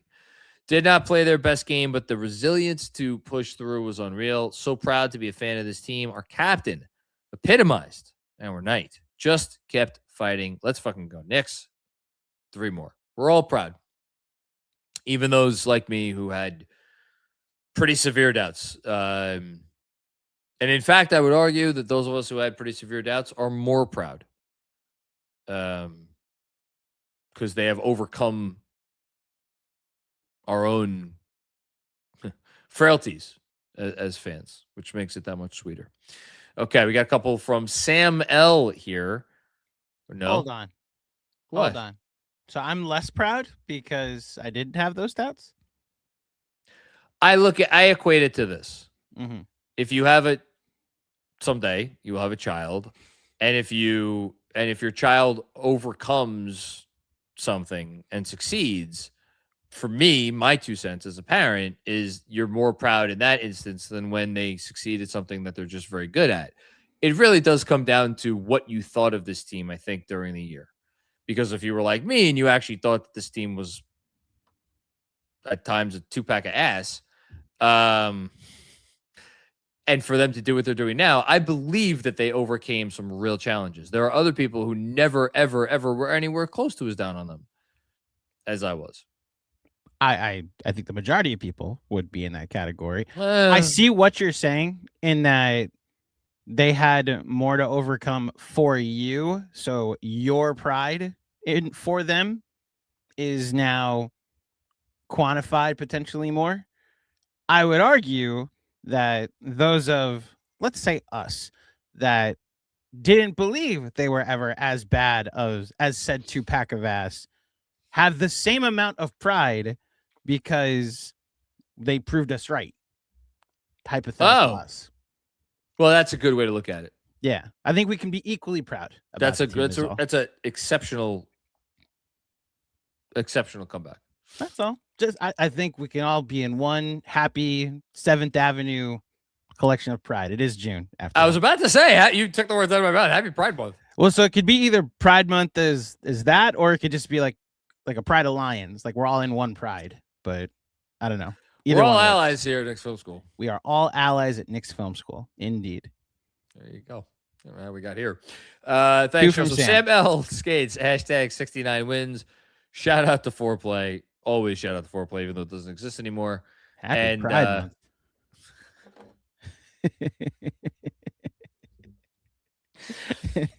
2:13 in the morning, John. Is it really? Yes, it is. Yeah. Another one from Sam. Another one from Sam. Deuce and Shamet are absolute dogs on defense, fighting through every screen, chasing every ball handler with their hair on fire all game. Amazing to see. Yeah, how do you end up a +10 or a +11, whatever the hell Deuce was, and you only shoot 2 of 7, and you didn't have like a customarily, at least Reduce is concerned, like major offensive impact. You guard like that. You guard like that, and I think Shamet was right there with him. Like, again, I credit to both of those guys, but I have to shout out Leon Rose again for building a roster that, like, these are 2 small guards. You should not be able to get to this point, 3 wins away from the title in the NBA in the year of our Lord 2026, with all of the size and skill that is out there. You should not be able to get this point with your 2 preeminent bench perimeter players being 2 guards who are under 6'3". Or what, I don't care what Shamet's listed as. He's like not a big, tall man. But they have identified players who defy convention. And credit to them for defying convention, and credit to the Knicks for identifying them as players who could defy convention and getting them on $6.8 or whatever the fuck $1 million combined this year. Thanks, Sam. Christopher Lynn, what's going on, Christopher? John, it's funny because I can completely relate to the unlikable rant, and now I'm in love with this team, and I'm sure you are too. Thanks for representing the ups and downs of this team. This fucking team, man. Well, thank you for the very generous super chat, first and foremost. Second of all, you know, I knew that night. One, I knew how that would get received. And two, I knew that I was not just speaking for myself. I knew there was a lot of frustrations that have been pent up and kind of festering over the course of the year, over the course of a year and a half. And the conversation about when a team, if ever, earns the, you know, wrath of its fan base is a fascinating one to me, and one that I will probably put in a book someday. But it is a part of fandom for many people, not for every person, but it is a part of fandom for many people, and it is something to navigate. But, you know, and I'm not going to rehash what we literally just talked about with Andrew, but it does play into the highs that come later. So where they're at right now is it's just incredible. It's incredible, and there's no other way to put it. It's incredible. Thanks, Christopher. Mark K, 1232. Thank you for the contribution. Hey, Jason, friend of the pod and friend of mine, I'm happy to say. Jason Concepcion, shout out to the Ringer. It's 4:30 a.m. in London. The sun is coming up, and this super chat cost 10 British pounds. The Knicks haven't lost in a month and are up 1-0 in the NBA Finals. That's all you need to say, Jason. Everything is right there. You said it all, man. If you set this at 4:30 a.m. Britain, that means we are way fucking behind. Shout out to everybody who has stuck with us. We still have over 6,000 people watching. I assume most of which are awake. Yes, I'm assuming most people watching are awake. Jason, just one note. Hope you're enjoying London. Going through my House of the Dragon rewatch, and I cannot wait for you to be on the House of the Dragon post-game podcasts all throughout season 3, which will happen after a potential Knicks parade at the end of June. Just wanted to plug that. Jason's the official host of the House of the Dragon official podcast, as well as X-Ray Vision, another podcast that he does on like nerd culture and superhero comic book stuff like that. So just throwing the other stuff out there, and I can't wait for House of the Dragon season 3. Hope you're well, Jason. And speaking of waiting, new podcast, Wait a Second. Exceptional. Look at you. It's not my first rodeo. Two from Dan. What's up, Dan? Our guy, Dan Hidalgo. Wendy said Brunson is one of the best problem solvers in the NBA. He figures out how to exploit a defense by the end of the game, not only as a scorer. Probably the preeminent problem solver post-prime LeBron James. I mean, Jokic is, but here's the here's the thing. You know what this year was not a great year for Nikola Jokic? It was not a great crunch time year. And I understand he put up some big points and stats in certain crunch time situations. There were, including against the Spurs, famously, games towards the end of the season. He also wore down, fourth quarter playoffs, and some other big spots throughout the season. So, but he's probably number one still, Jokic, in terms of NBA problem solvers. Yeah. Brunson's right. He's right there. And then another one from Dan here. Knicks are now the betting favorites to win it all. Yes, shout out to our friends at Fanatics Sportsbook. Should have got on them when they were plus 1,900 to win the title back in pick any month. John Bosco, what's going on? I need the Knicks Film School intro video to show me OG, to show me Deuce, to show me Landry. I want every one of these guys honored. So this is where I show my ass. What number is Deuce McBride? He's number 2, right? Yes, Deuce is number 2. 2. Yes. Okay, so the current number 2. Let's see if I know this. Don't tell me. Was Ray Felton number 2? He was, but he's not the number 2 in the countdown.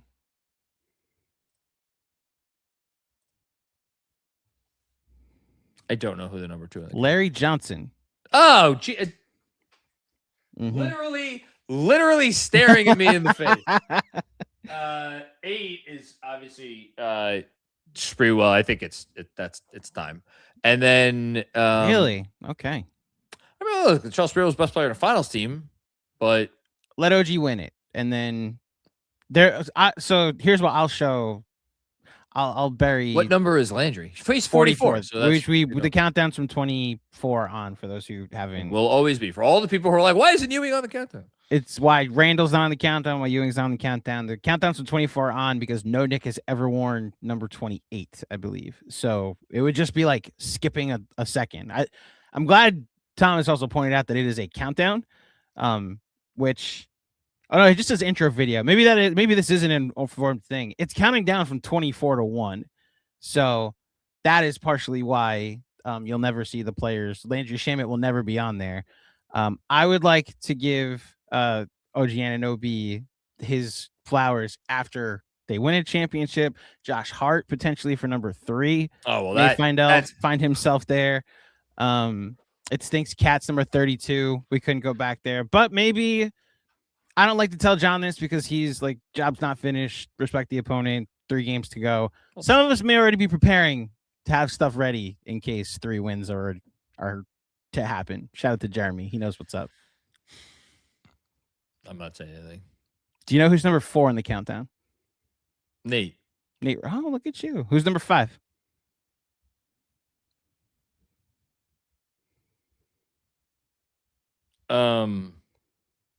Speaking of OG Anunoby. Oh, quickly? Manuel Quickly. There you go. So that's that's your update. Thomas, what's up? Is RJ 9? Yes, he is number 9 on the countdown.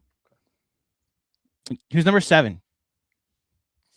That's fucked up. John, it is a fair question to ask.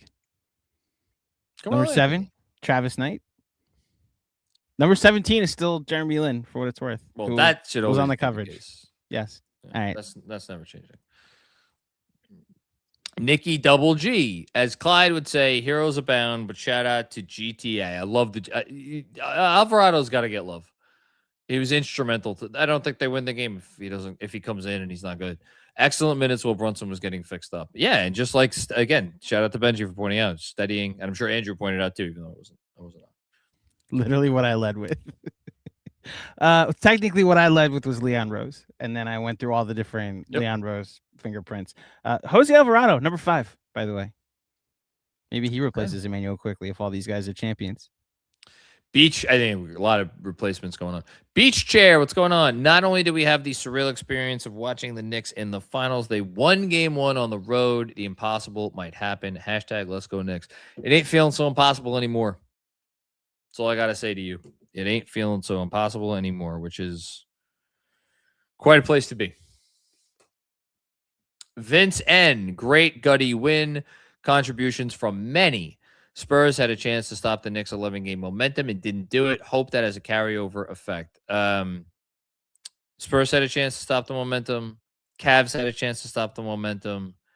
You know, fucking Hawks had game 4 in their building with a chance to, you know, not end the series, but put a stranglehold on the Knicks. Nobody can knock this team out. Thanks, Vince. Maddie Heads, what's going on, Maddie? Knicks in 4 till it's not. It's a great line by Andrew. We got Jalen Brunson, and they don't. Listen, I looked before the series. I looked at Knicks in 5, and I looked at Knicks in 4, both odds. Knicks in 5 is the one I really looked at, but I don't know. I couldn't do it. Shout out to Matt, my brother in Mets misery. I did go ahead and pull the trigger on Knicks in 4 and Knicks in 5, so I'm sitting on both of them. And another one from Maddie. What a win. Penn 6 was on fire tonight. Let's freaking go Knicks. I haven't checked my phone. I've seen a couple of text messages pop up on my computer screen. And the impression I got is that Penn 6 was indeed lit tonight. It lit a movie, cinema, one might even say. It helps that it led out right into 7th Ave. So all the photos and videos that people are posting of 7th Avenue feature everybody that was at our watch party. Awesome. So it was really cool. Very good stuff. Yeah. Oh, hey, Kevin Danishevsky. What's going on, brother? Hart personified, not shooting well, but playing well. Yes. Please go off on Simmons for not ranking JB in his top 7 Knicks, not top 3. Fine. Inexcusable, though. So I saw 2 words in the podcast description of the most recent Bill Simmons episode. Well, 1 word and then 1 name. So Max Kellerman and I saw Knicks, and there was precisely 0 chance that I was listening to a fucking minute of that episode. Shout out to Bill Simmons, the Podfather, the reason I do what I do, and inspired me many years ago. There was no fucking chance that I was listening to that episode. I have no clue what you're talking about. So you're saying rank Jalen Brunson in one of his top 7 Knicks ever? So I'm guessing he had, what? Clyde, Reed, DeBusschere, Ewing. He needs Monroe. 3 more. He probably has Monroe. He had him below Earl Monroe? Yeah. To be clear, Bondi has him there too. Bondi went on like a press tour being like, this is where Jalen Brunson ranks. And it was below Earl Monroe, who he had 4th, by the way. Yeah, Earl Monroe. Or maybe it was DeBusschere. Earl Monroe never made an All-NBA team as a Knick. Right. Won a championship as a Knick, though. Sure. Which may be what Simmons is grading. Yeah, and he was obviously he's an important player on that championship team. He's a starter on that championship team, but no. Can someone who listened to that pod, because in the same boat as John, could just tell me who the 6 were that he put or did, because Kevin's saying that he didn't rank him in his top 7. So who were the 7? Yeah, that's he put above. Because if Carmelo Anthony's above him, even I'm gonna be like, "What are you doing?" Did he put John Starks over him? Charles Sprewell, or like who are the 7? So can somebody that listened to the pod please put the 7? Even if you want to tell me Bernard King reached higher heights over his 2 years because he was at one point arguably the best player in the league, and Jalen Brunson never has been. But even then, it's what's more important, being a top 8 to 10 player over a 4-year period, or being a top 2 to 5 player over a 2-year period, and that 2 to 5 year period does not include, over a 2-year period, and that period does not include any conference finals, or to say nothing of finals. Now, he recorded this before the finals. Brunson had gotten to the finals, so I don't know. Well, no, this is a pod that came out yesterday.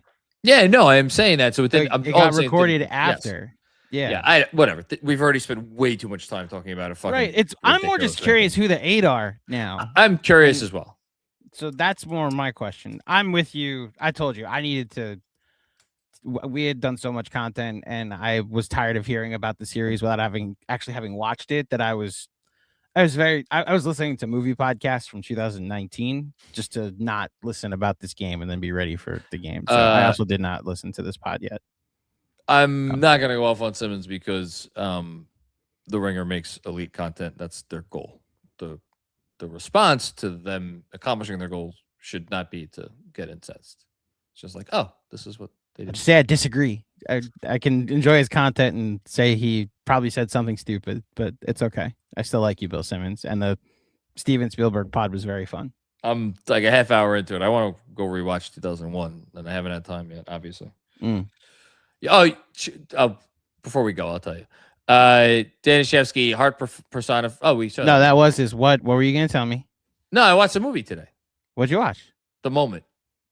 Oh, so did you go to the movies for it? Or it was out of theaters in February. Oh, I didn't know that. Would you like it? Loved it. Okay. Loved it. I'm also a fan of Charlie XCX. So I still have not seen backrooms because I had to go around Queens looking for this.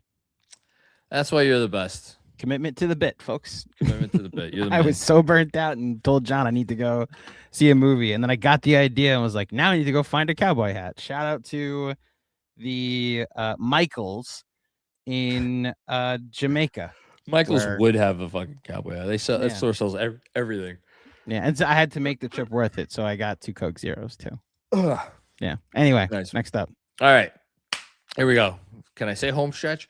Huzzoo need to prepare mentally for the game 2 whistle, especially if the Spurs in the Spurs house.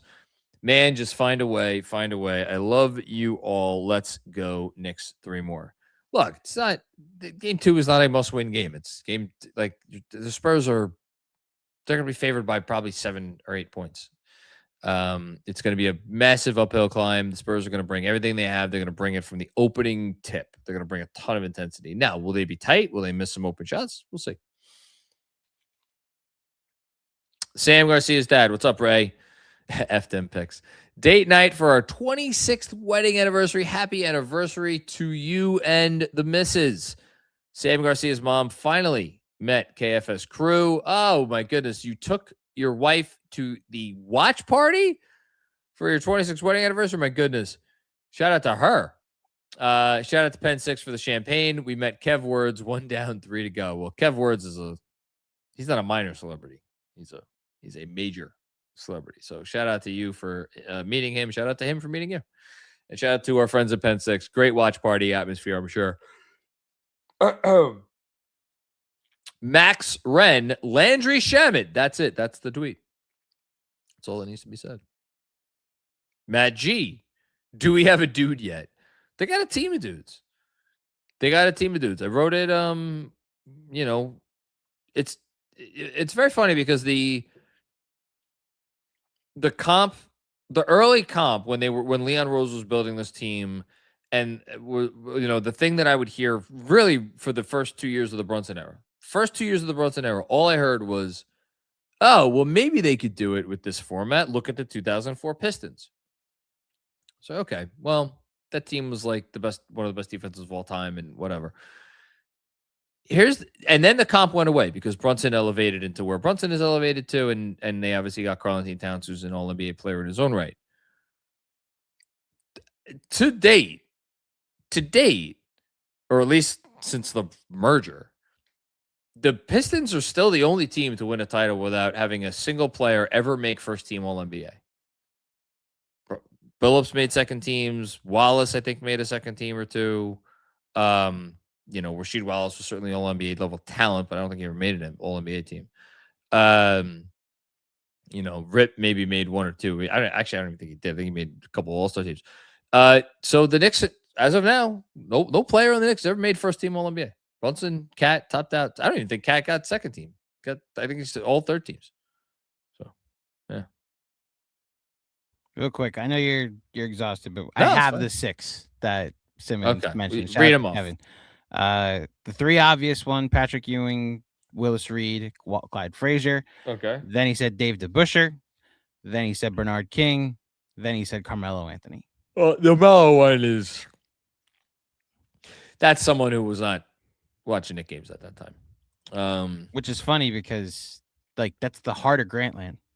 Like they all were watching Knicks games again. I'm the Melo stan, You're the right? Melo stan. Carmelo Anthony is not higher than Jalen Brunson on the rankings. Bernard King, respectfully, is not ahead of Jalen Brunson on the Knicks rankings. I'll hear out people who saw Dave DeBusschere and how important he was to the Knicks in the championship years. I would have Jalen Brunson right behind Patrick Ewing for 4th. And there is a conversation now that he's gotten as far as Ewing ever did, that he's already eclipsed him. And if he wins 3 more games, there'll be a conversation with him, Walt Clyde Frazier, and Willis Reed. Let me just say, the conversation with DeBusschere, a lot of people are. I've said Brunson is ahead of DeBusschere on the Mount Rushmore. He's in the top 4. There is a very easy counter argument to that, which is that Dave DeBusschere was one of the 75 greatest players who ever lived. That was voted on 5 years ago by many, many smart people. and there was no particular controversy over David DeBusschere making that top 75 list. He is one of the 5 greatest defensive perimeter players, certainly of all time. And obviously he was the third best player, if not second best player, because of Reed's injuries on 2 titles teams. He also spent the first however many years of his career with the Detroit Pistons, so he's not all with the Knicks, which has to be factored in terms of his inclusion on that all-time ranking list. Now, he didn't make a ton of all-star teams or things with the Pistons, but I don't know. Listen, if we're talking about Jalen Brunson and Dave DeBusschere, Jalen Brunson's had a pretty good fucking career. My easy counter to everything you just said is who cares what people that voted on the top 75 list said. I'd rather I have an opinion and don't need the validation of people who made that list and didn't have certain guys on that I thought should have made it. And also, you may know the NBA, people who voted, I know the Knicks. And I mean, look, just history very quickly. DeBusschere made 3 all-star teams with the Pistons. He got traded to so with the Pistons. So with the Pistons. Knicks. During With an the era Knicks, where how many teams existed in the NBA? You always go to that. It's the right answer. Pre-merger. What are we talking about? He got traded to the Knicks in the middle of the 68-69 season. So he spent 5.5 seasons with the Knicks. He made the all-star team all 5 of those years. Never made an all-NBA team with the Knicks. Not only was he all defense first team every year that he played in a league that voted on an all defense team, but I've actually went and got to look at the voting totals. If they had a defensive player of the year award back then, and they did not until I forget when the first defensive player of the year award was. It was maybe late 70s or early 80s. He got the most majority of votes on at least one of those all defense teams, if not multiple ones. So he, it's Dave DeBusschere. It's fucking awesome. He's awesome in the league of less than 15 teams. When you compare his 5.5 years with the Knicks to Brunson's now 4 years with the Knicks, and now Brunson has led the team to the finals as the best player on the team.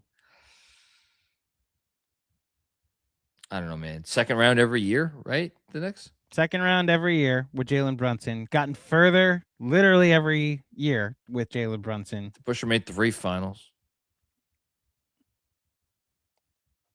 I don't know how many more times I could say he won the Eastern Conference when his competition was four teams. I don't know how many other times. Without sounding like an ignorant I understand. person to history. The Melo and the King ones are frankly silly not silly. No, silly. Bill's not going to be mad at you if you call that take silly. They call him silly on pods all the time. The Buscher one is the one where there is a leg to stand on. And I think it really just does come down to what you value.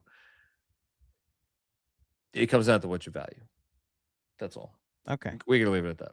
We can leave it at that because I value context. So speaking of value, talk about friends of the pod. He is a Knicks Film School faculty member emeritus at this point. John Schmilk. Shout out to the G-men. 3 more, John. If Cat plays like this the rest of the series, they're going to do it. He's a 2-way player now. Who would have thought it? Not me. And maybe not you, John.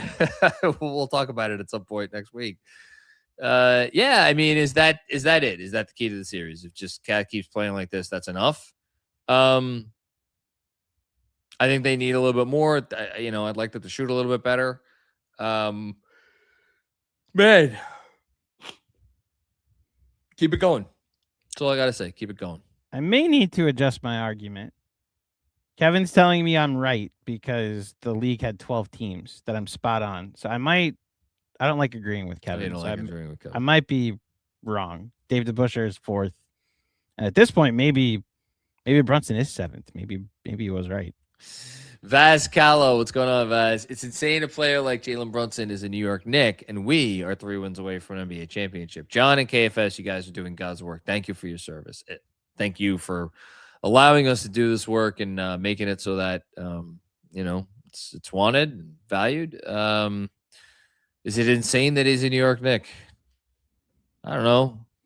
A lot of years I was convinced that No one in their right mind want to come here. And now he's here. And he is spectacular. Brad Schenker. Love you, Macri. Let's go Knicks. That's incredibly kind. Thank you, Brad. Really. Checks in the mail. Very simple. Well done, Brad. All right, we got a couple from Sam L. I'm just going to go through them. This was a Dennis Rodman game for Josh Hart. Hopefully not off the court. I was gonna make a Carmen Electra joke. Thank you, Sam. Yeah, this was Rodman-esque. I think Josh Hart will be available at practice for in between games 1 and 2. I will just put that out there. Another one from Sam. How the F am I supposed to work tomorrow, though? Oh, man. A lot of times this postseason where I have been like, yeah, good thing I hung up the teaching chalk last year. Hung up the teaching chalk. Yeah, a little string. There you go. Adam with another one. Job's not finished, but what a moment. I've never seen the sun rise on a day where the New York Knicks are the favorites for an NBA title. Got to soak in every second of this journey, man. Go Knicks. Yeah, I guess, right?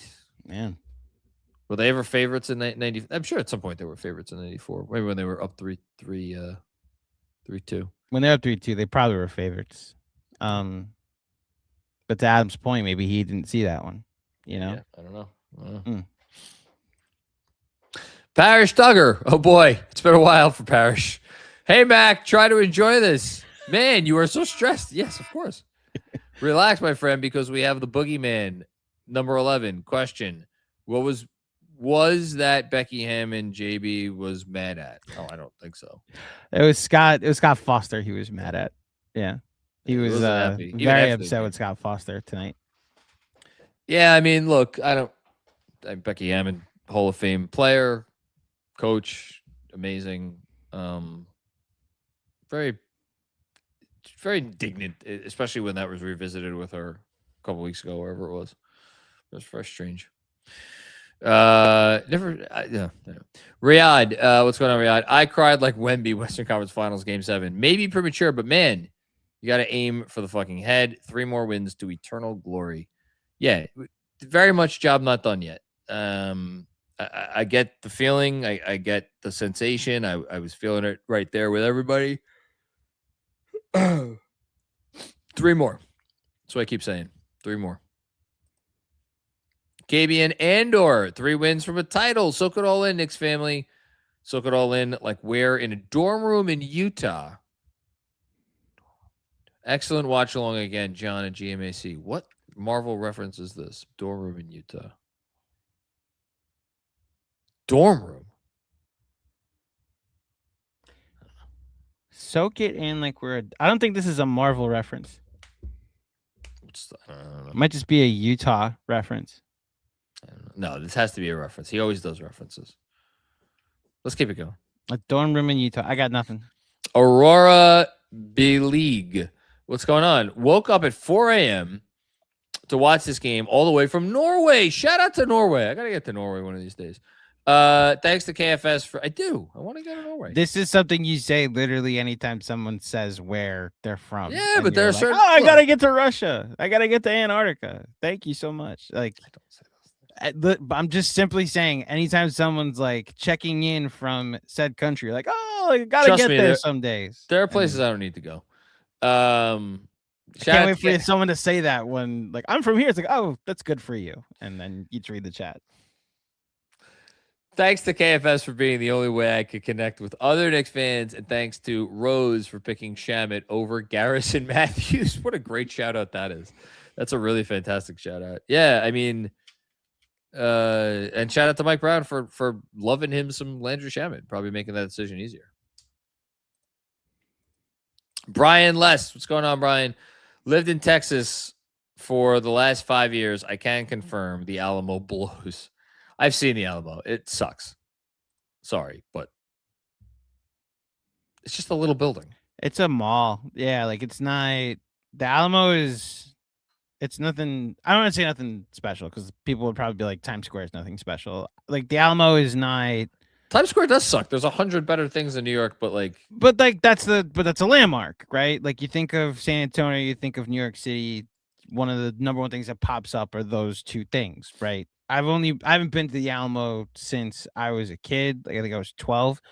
No, I was 16 the last time I was in San Antonio. And the Alamo is just like it's restaurants over around a river, you know. Like they have that in Disney too, you know. Not to be fully disrespectful. I know there's history there. no, but the building itself has history. But it's a little building. Right. Like it's basically the Four Corners, you know, like it has as much significance as like a something you would just go check out. Like, oh, that's nice. I have the whole rest of the day to go see it. San Antonio has great barbecue food. Shout out to them for that. Ryan from Australia with another one. Thank you again, Ryan, for the generosity. Between waking up at 12 a.m. every day to see if MSG tickets are finally released, they're not. 2 young kids and pregame one anxiety. I'm running on fumes, but this postgame show is keeping the vibes high. Thank you, guys. Well, thanks for sticking with us to the extent that you were able to stick with us until this point. Thank you, Ryan. I believe this is the Ryan that... No. There's a different person that... There's someone from Australia that's trying to come here from Australia that has been DMing me on Instagram. I was just double checking if that was him. Almost there. 15. I know. I got this. Brolic Jesus. We got the win shooting poorly, and they only get better from this point. I'm glad I can enjoy the moment with you guys. Hashtag let's fucking go Knicks. Hashtag 3 more.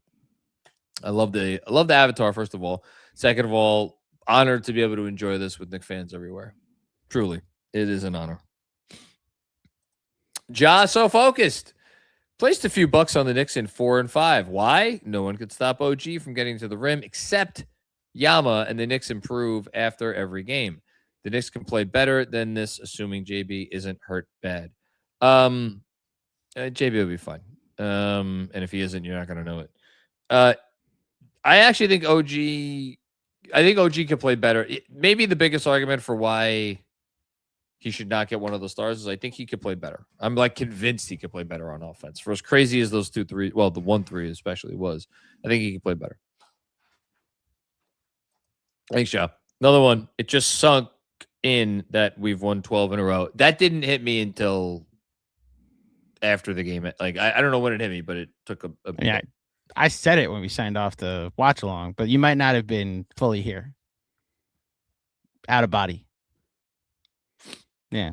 I think it hit me when Breen said it, which is why I said it. Like, I was like, great, we won game 1. And he was like, the Knicks winning streak extends to 12. Like, holy shit. John, the last time they lost the game was April 23rd. The NFL draft was that night. Yeah. It's June. It's June. Your birthday and my wife's birthday happened, and Sean's birthday, and Jeremy's. Well, no, Jeremy's birthday is at the beginning of April. Regardless, it's like so many life events happen between the last Knicks loss. Been a long time. Let's keep it going. Danishevsky, game felt like an elevated game 1 versus Cleveland in 2022.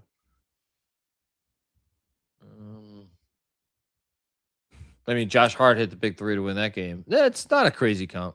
I mean, they've had some close game 1s over the years. Game 1 versus Philly was a close game that had a lot of 3s down the stretch 2 years ago. I see what he's doing. Knicks blew an 8-point lead at the end of that game 1 and then hit a big 3 to go up and then sealed the game with free throws. They blew an 8-point lead at the end of that game? I forgot. So if you remember... I don't. Okay, so they built a 7-point lead. Tibbs had the choice of leaving RJ in down the stretch or putting Grimes back in. Left RJ in. Cavs went on an 8-0 run to put the Knicks down 1.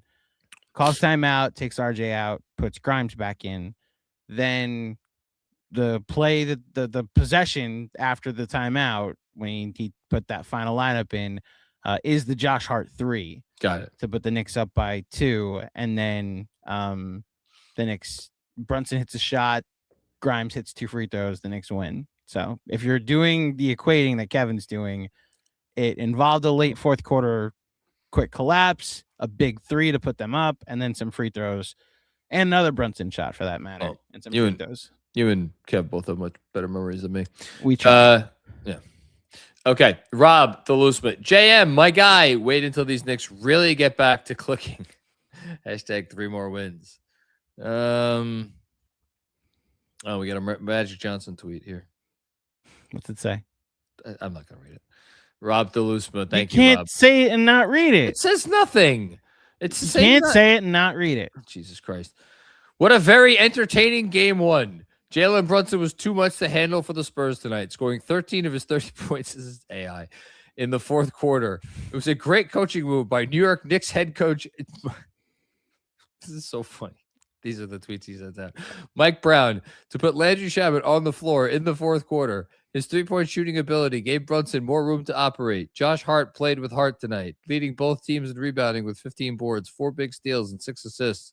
The Spurs just played too much isolation basketball in the fourth quarter, and it was a key reason they lost. How insightful for Magic. Cosign. Oscar. I mean, the isolation ball is interesting. Took the morning off work. It was worth it. Hashtag 3 more. Shout out to you. Another one from Oscar. Also, shout out Shaman and Jose for holding it down. Yes. 100%. Will Oliver, and we weren't even at our best. A lot of people have said that. Tress more wins. Not Mikal Bridges, by the way, did not play a bad game. I'm not saying he should be getting love, but like he wasn't bad today. I think he was bad today. Yeah. Spend some time on this one. Oh man, Aunt Rich with a very generous one. For getting to this a little bit late. I apologize for that. Ultimate butt game. JB, I think you mean, struggled, but hit the big shots. Hart couldn't buy a bucket, but pulled down 15 boards, actually, and finished a plus 23. We didn't shoot well from 3, but made the ones that mattered. We didn't play our best, but we grinded out a win. Maybe the best way to phrase the identity of the team, the identity that we have talked about so much and that many people have tried to put into words and often failed to put into words and struggled to find and grasp the concept of what is this team's identity. Maybe yeah, but is the identity of this team, because whatever you want to say about them, whatever struggles they are giving or having, whatever reasons they have given us to be, frustrated, this and that, there is always a yeah, but that comes pretty soon after it. And it doesn't have the most, doesn't have the best ring to it, like team, yeah, but you can never count them out, and no matter what is not going their way, they will manufacture something to go their way in response, as they did tonight, as you very well pointed out. Thanks, Ant. Andrew Badal, you've ton tonight. Appreciate you, man. We played very well, all things considered. Very. I'm closer to you, man. I like the. I just, maybe it's because I missed to respect the opponent. I just have so much respect for the impact that Wemby had on the game, and then the other part of it is, two sides of the court, and their defense was phenomenal. Phenomenal. Say Dad with another one. Thank you, Ray. I was 8 in 1973. I don't remember any of that run. I would never believe we had the better team heading into the finals. I believe it this year. We just won game 1. I fucking love this team. They won game 1. Now you got to get 3 more. That is what it is about. 3. Hashtag 3. Ant Rich with another one. Second team All-NBA, my ass. Second team defense, my ass. They showed their rank. Also, a 6'2" guard from Villanova, 6'2", my ass.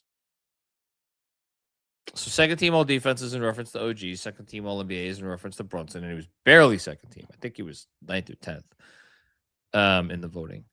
One might argue that he was the 16th best player in the NBA this year. I mean, that didn't age well. No, it didn't. No, it didn't. I know friend of I mean, not even friend of the pod, friend of yours, but you know, That's right. He's never been on the pod. no. Right Are we on? Did Bontemps pick the Knicks? By the way, I have no idea. I didn't look at anybody's picks. The only picks I know of for the series were the picks that we made.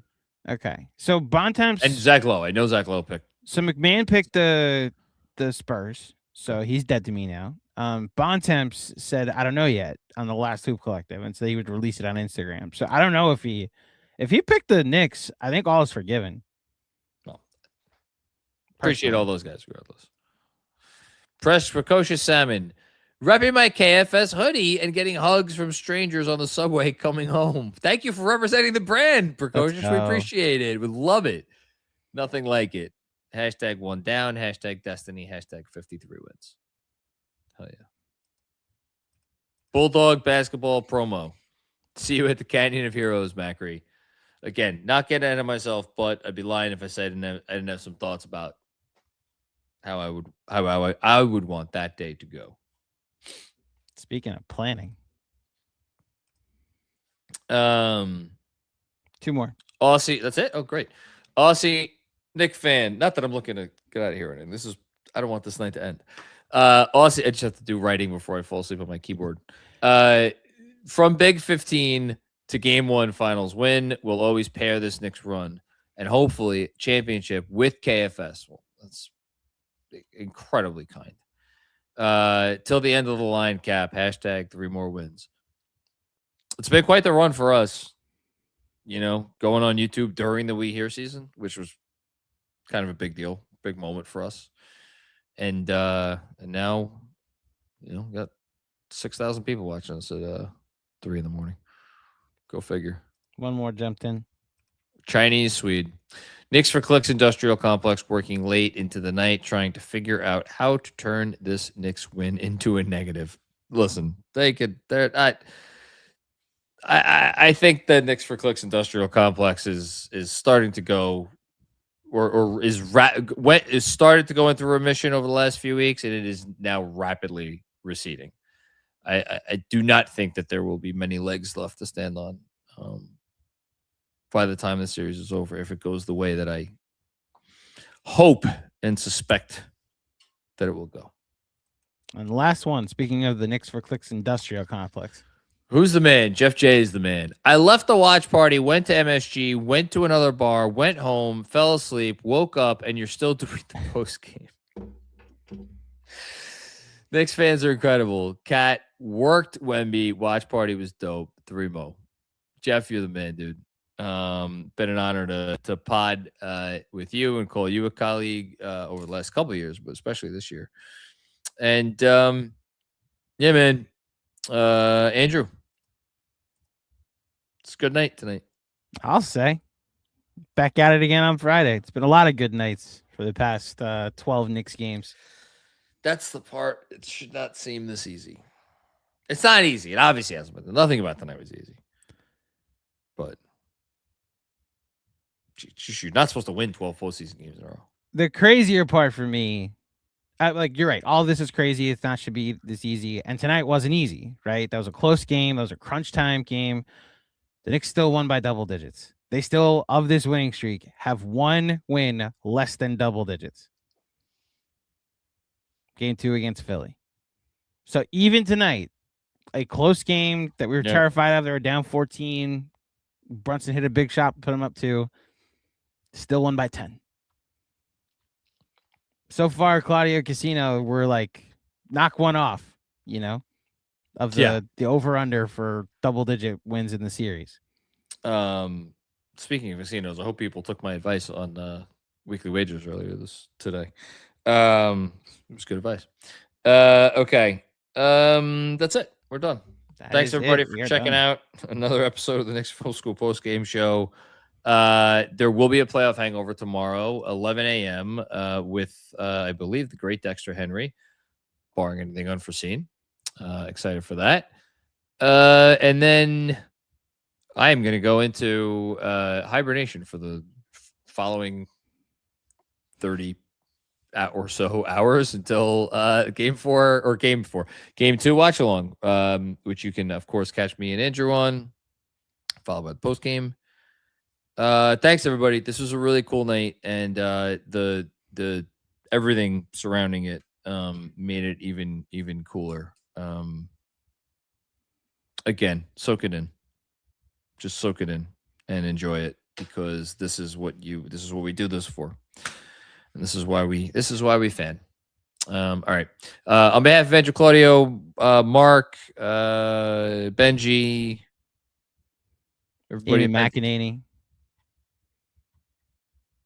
Who's that? Eamon Mac. the Oh, guy you Eamon, spoke- yes, yeah, my colleague. Yeah, the fine folks at SNY. Fine folks at Fanatics Sportsbook. Shout out to Fanatics. We are Knicks Film School. We will be back with more funny games before you know it. Peace out.